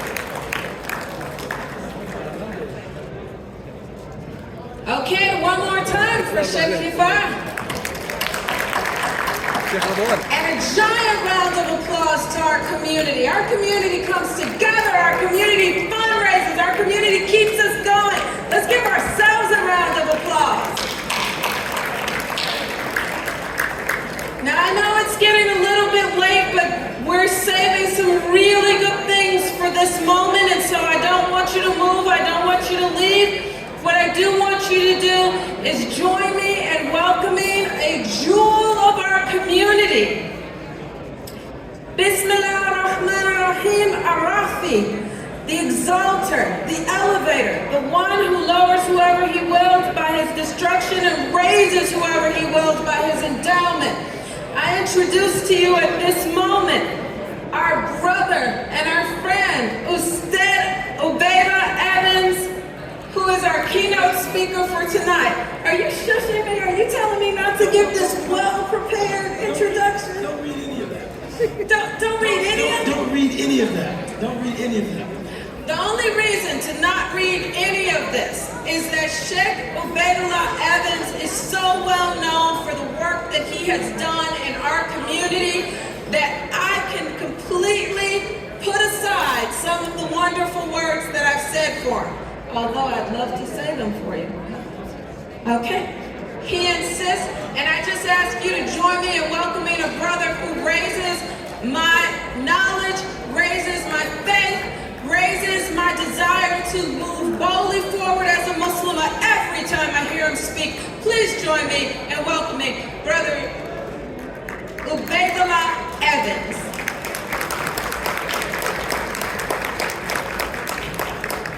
بسم الله الرحمن الرحيم إن الحمد لله نحمده ونستعينه ونستغفره ونستهديه ونعوذ بالله من شرور أنفسنا ومن سيئات أعمالنا فمن يهده الله فلا مضل له ومن يضلل فلا هادي له وأشهد أن لا إله إلا الله وحده لا شريك له وأشهد أن محمدا عبده ورسوله ثم أما بعد. MashaAllah, the fundraising has been completed and I feel completely superfluous.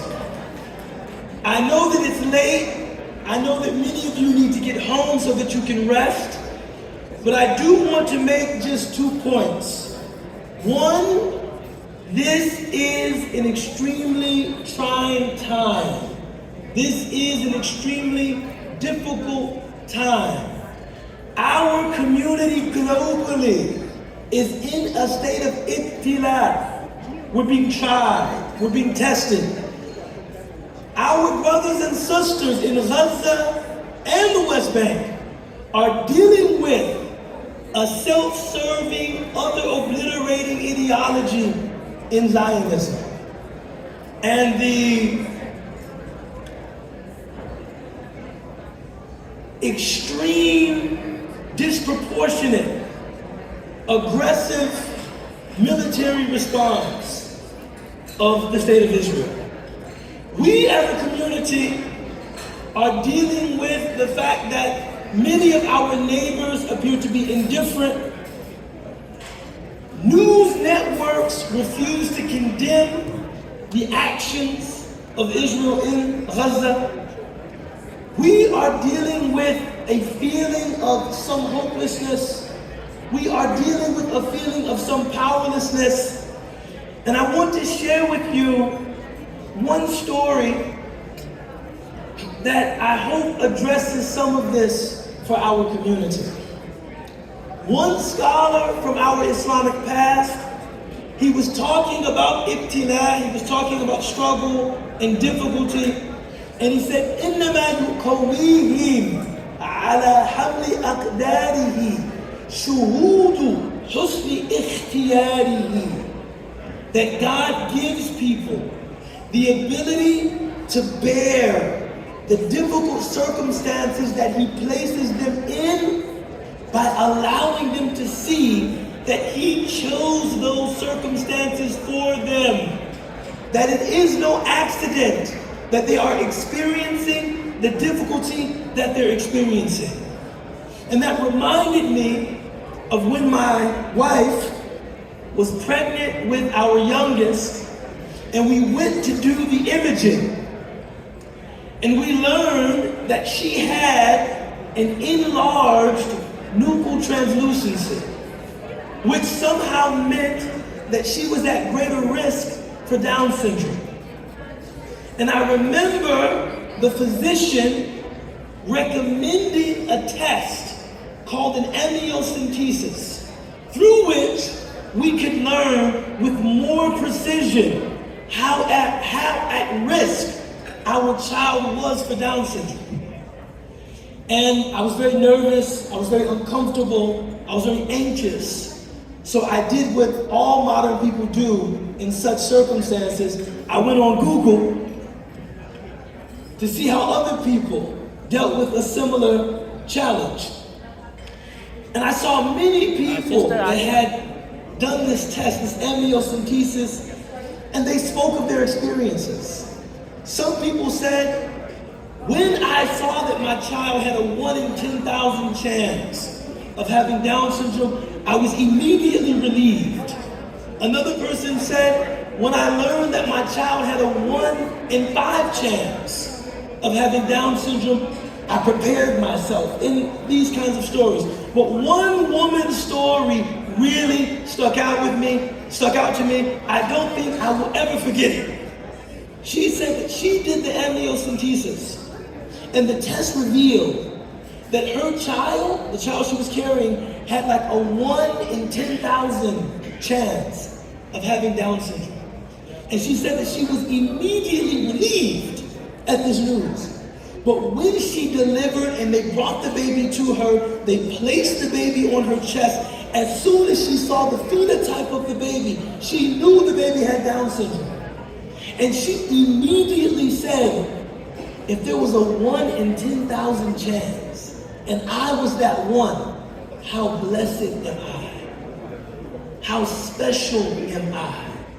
I have clearly been chosen for this responsibility, and I will bring my best to serving this child, to caring for this child, and faithfully discharging my responsibility.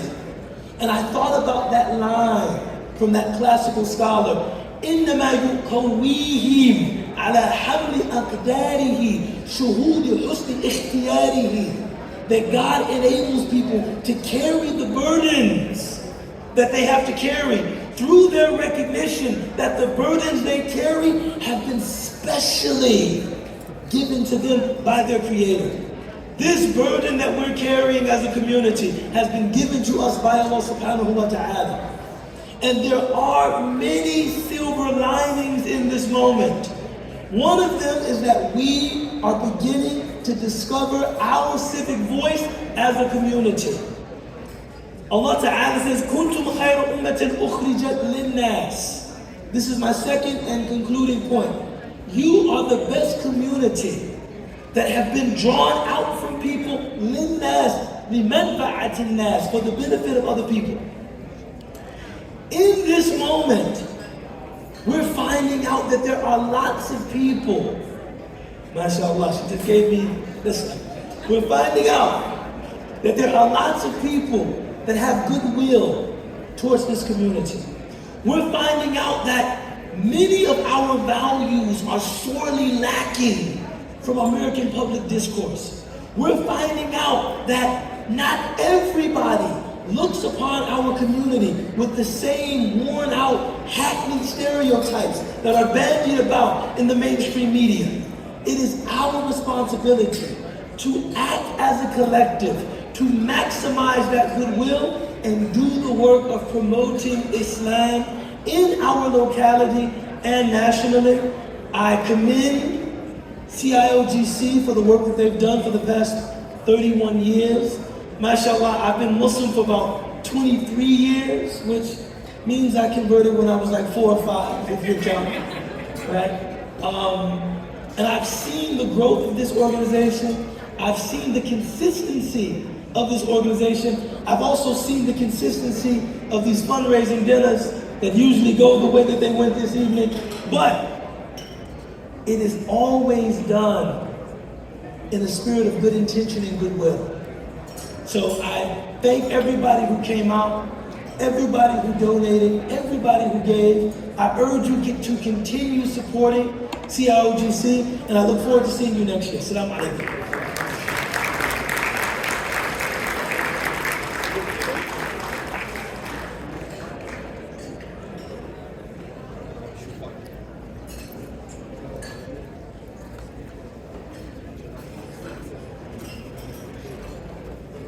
Jazakallahu khair, and may Allah subhanahu wa ta'ala always bless you. I'd like to invite Dr. Zain Bengali up to our stage so that he can introduce our Muslim achiever. Dr. Zain.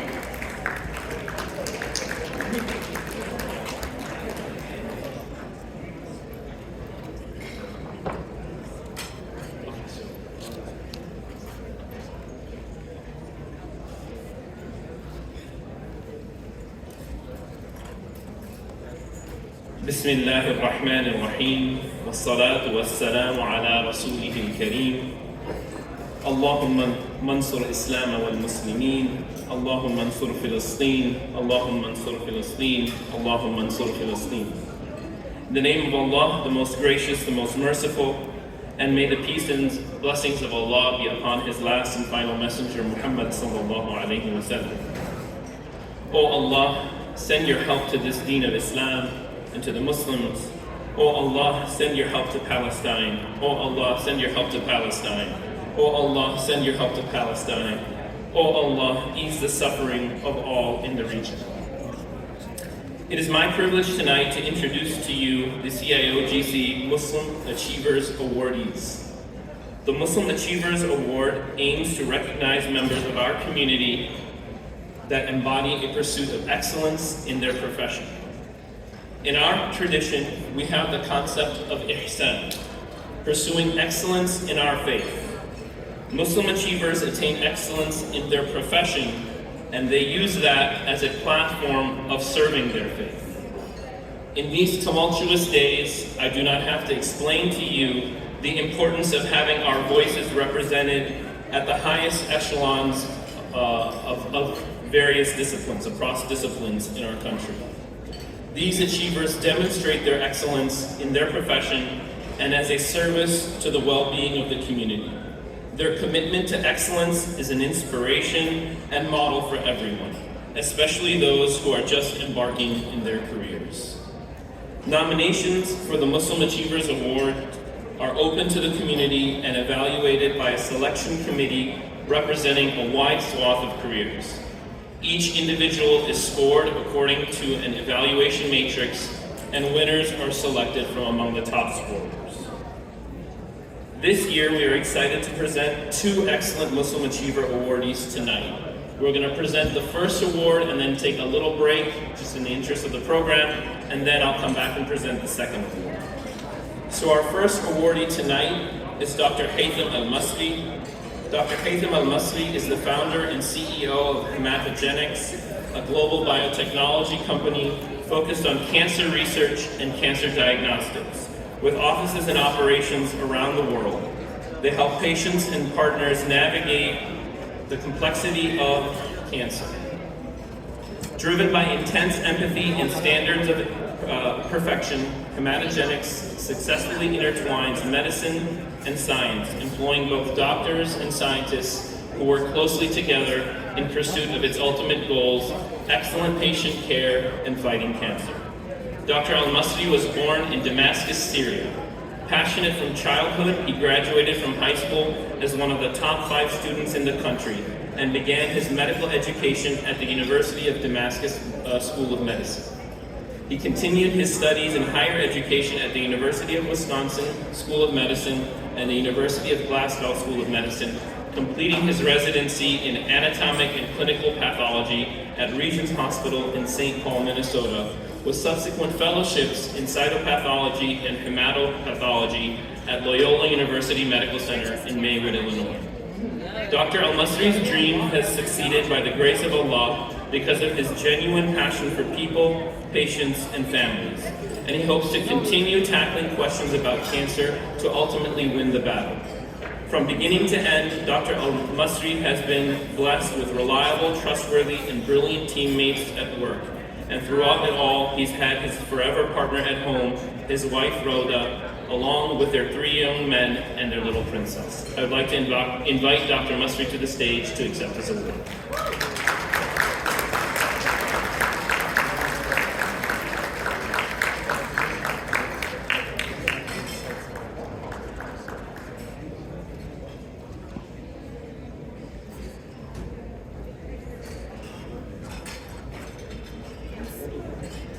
So it's an honor to give Dr. Al-Masri. Dr. Al-Masri is a friend of mine, but I have nothing to do with this selection. It's an independent committee I didn't even know. So this is a CIOGC award. It says Dr. Haytham Al-Masri Muslim Achiever 2023.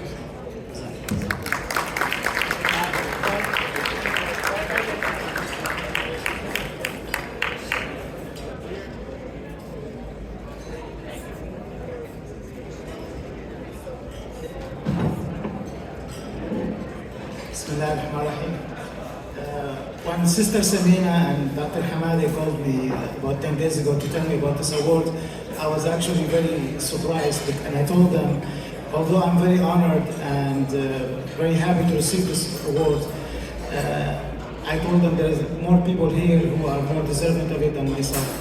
But they insisted, they said there's a criteria and then you have one, and then I'm very happy to be here, to be honest with you. We actually have a family wedding across the hall here, across the street, but we chose to come here to attend this. My family is here with me. I'd like to thank, first of all the organizations, and this organization in particular, for all their help, what they've done for this community. I would like to thank my parents who instilled in me and inspired me to work hard, and they told me from day one when I was born that if you work hard, you're going to get, reap the reward, and I am reaping the reward. My wife, my lovely wife, Rhoda, my life partner, she does a lot of things for me, and that enables me to do the work I do in fighting cancer. I say this to everybody, we are all, at our company, Hematogenics, we are soldiers in fighting cancer. And then all of us, I hope, we're making a difference as a Muslim company and as a global company. We're making a difference in everybody's life around the globe, whether the patients are from Chicago or South Korea or Brazil or England or anywhere they come from. Cancer doesn't know any religion, it doesn't know any color, it doesn't know any race, it affects all of us. And then we are here as Muslims and also as non-Muslims fighting this disease. That cannot be done also without my lovely kids, Bishir, Yusuf, Kinan, and Najah, who have done a great job in supporting me. Also, I see my brothers are here, and one of my brother, Dr. Hussam, is here. He's also has been instrumental, and his ideas and always talk about how to improve the company and how to make fighting cancer even better. And being here, I cannot not say anything about my father-in-law, Dr. Amin, who everybody in this hall I think know.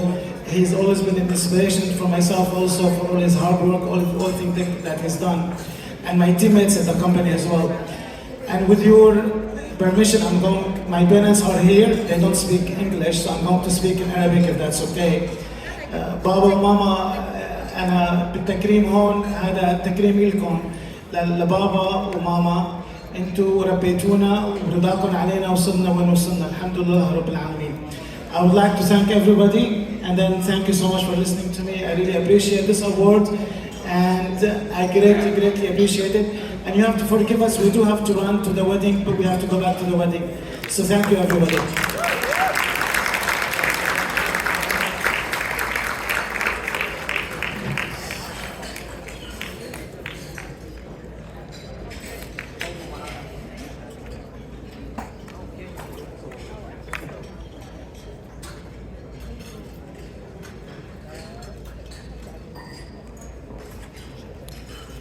I have to tell you that this is the reason I don't need a stair machine.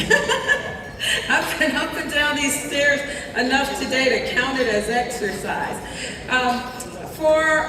As we began to come to a closer closing this evening, I want to introduce a very patient but very important speaker. I'd like to invite Deanna Othman up to the stage. Deanna is a Palestinian American from Oak Lawn, Illinois. She has a bachelor's degree in English and International Studies, and also a master's in journalism, all from Northwestern University. Deanna is both a journalist and an educator, and she currently teaches high school English as well as a course on media and culture at Universal School.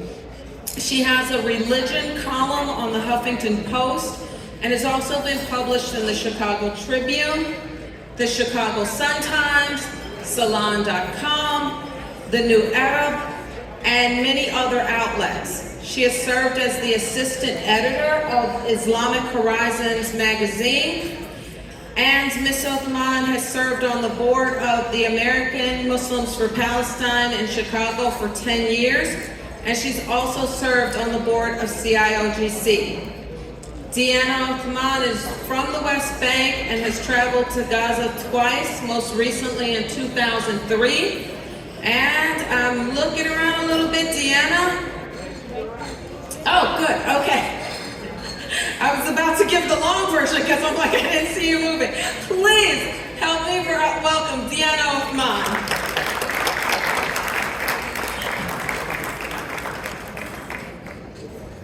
Assalamu alaikum.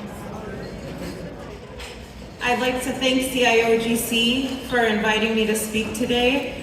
I realize that most people have gone home, but I decided that, this is a really important message that I think we all need to hear. As was mentioned, I recently traveled to Gaza this past June and July, and that makes everything that is occurring right now hit all the more closer to home. I'd like to just kind of echo the words of Representative Nabila Sayed when she said that we must engage in resistance to systems of oppression and not prop them up. And that there were some spaces that were not made for us, but we need to resist the pushback in those systems and make way for ourselves so that we're represented. And there are other spaces that were not made for us and were actually intended to silence us or to shackle us or to bind us. And to be honest with you, I had a very strong reaction to seeing the CPD thanked on this stage, especially when they have trained in Israel with the forces who are oppressing our people. And so I think that we all need to be aware of this as people in Chicago.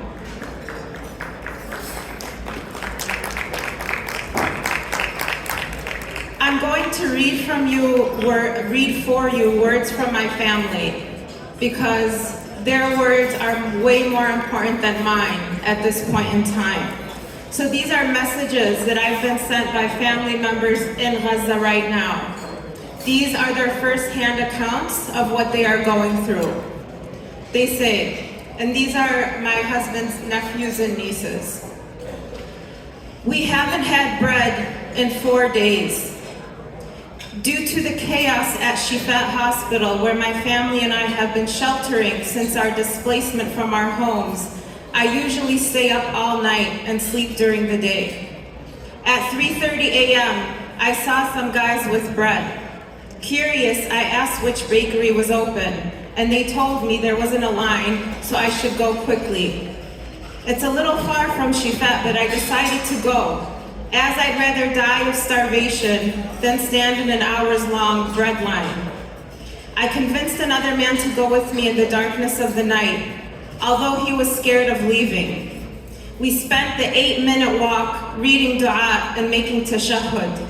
And through the terrors of the night, I started imagining how a missile would land on us. We got to the bakery and saw half the world lined up for bread, and fights were already breaking out inside. I knew it would be evening again before our turn came, so I told my friend to keep it moving to the other bakery. Perhaps we can reserve a spot and come back in the morning. We were halfway there before my imagination turned into reality.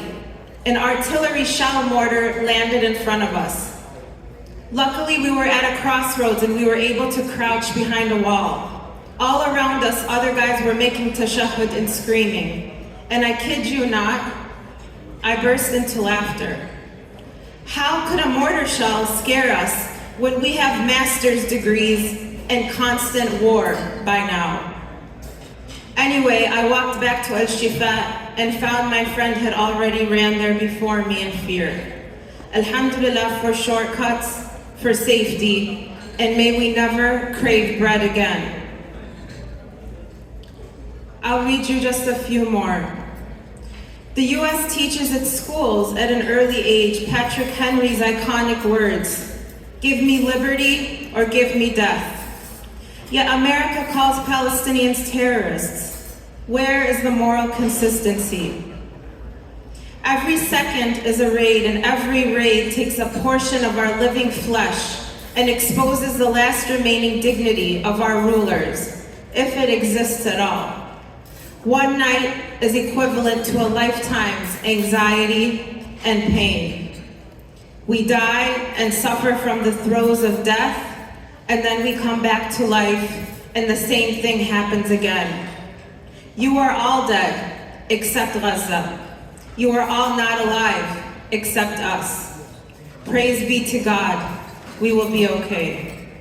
There is no water, no food, no electricity, no fuel, just the ghosts of people breathing and the remains of piled up rubble.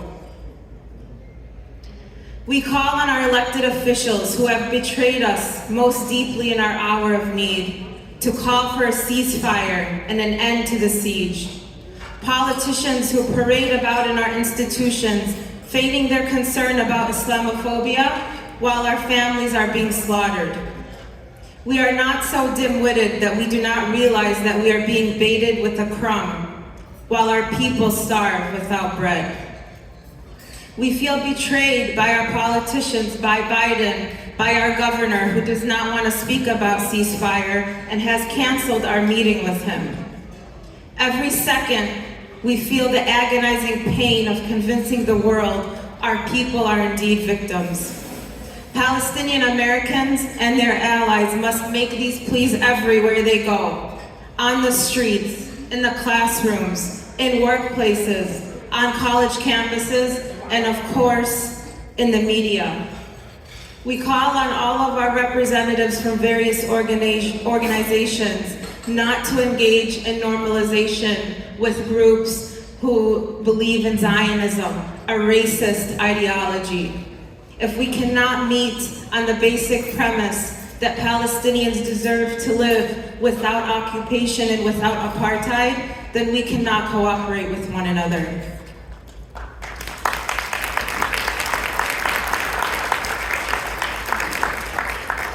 At AMP, we have been working with allies and various communities who have come out to support us in every way. Our protests have been more diverse than ever, and we've been used as a resource, and we've gone to various masajid, Islamic schools, and other centers all across the Chicagoland area to do teach-ins, media literacy presentations, and even mental health check-ins. We will be in the streets again this week to protest President Biden's visit to Chicago. We have served as liaisons with the media, amplifying Palestinian voices in the Chicagoland area, attempting to get our stories out. I pray, inshallah, that tomorrow is filled with justice and with peace, because we cannot have justice if we cannot have peace if we do not have justice. And that we stand up to systems of oppression, be they in America or abroad. Thank you.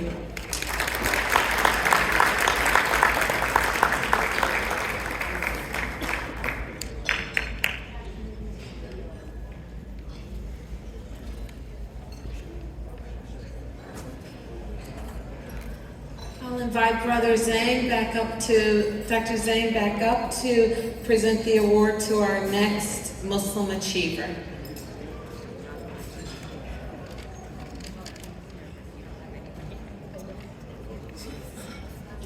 Jazakallah khair, bismillah ar-Rahman ar-Rahim. It's a heavy presentation to follow, but we have another excellent achiever, mashallah. So our second achiever this evening is Ms. Arjia Wajid.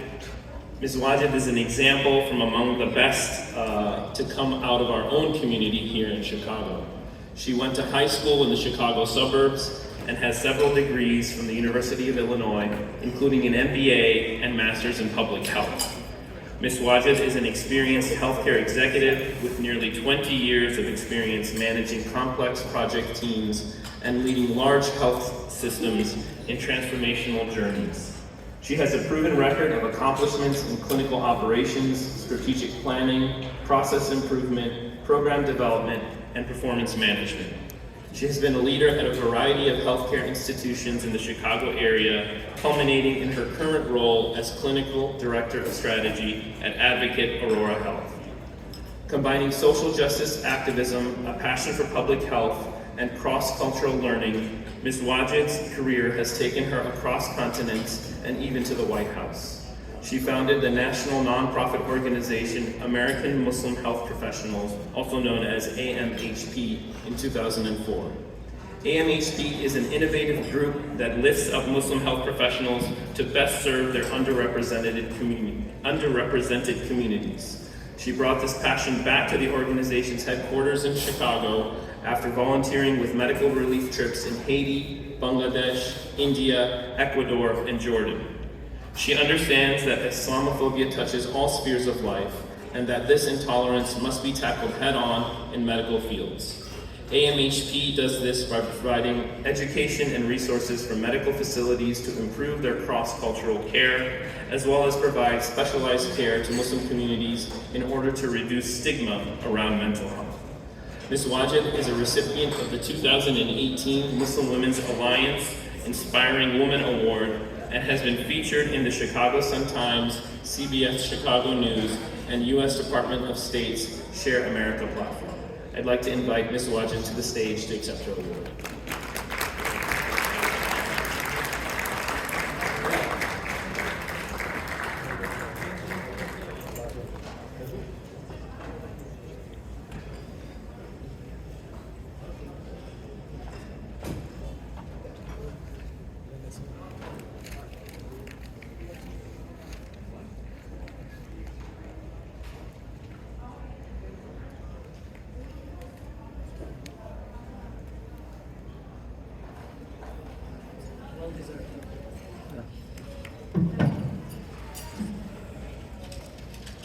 Assalamu alaikum. My journey in healthcare began when I was around 5 years old. I will take you back to the 1980s for a moment. There's a small clinic in a town called Khammam, which is a few hours away from Hyderabad in India. The clinic is owned by my grandfather, Dr. Sayyid Abdul Majid. He is one of 2 Muslim physicians in the town.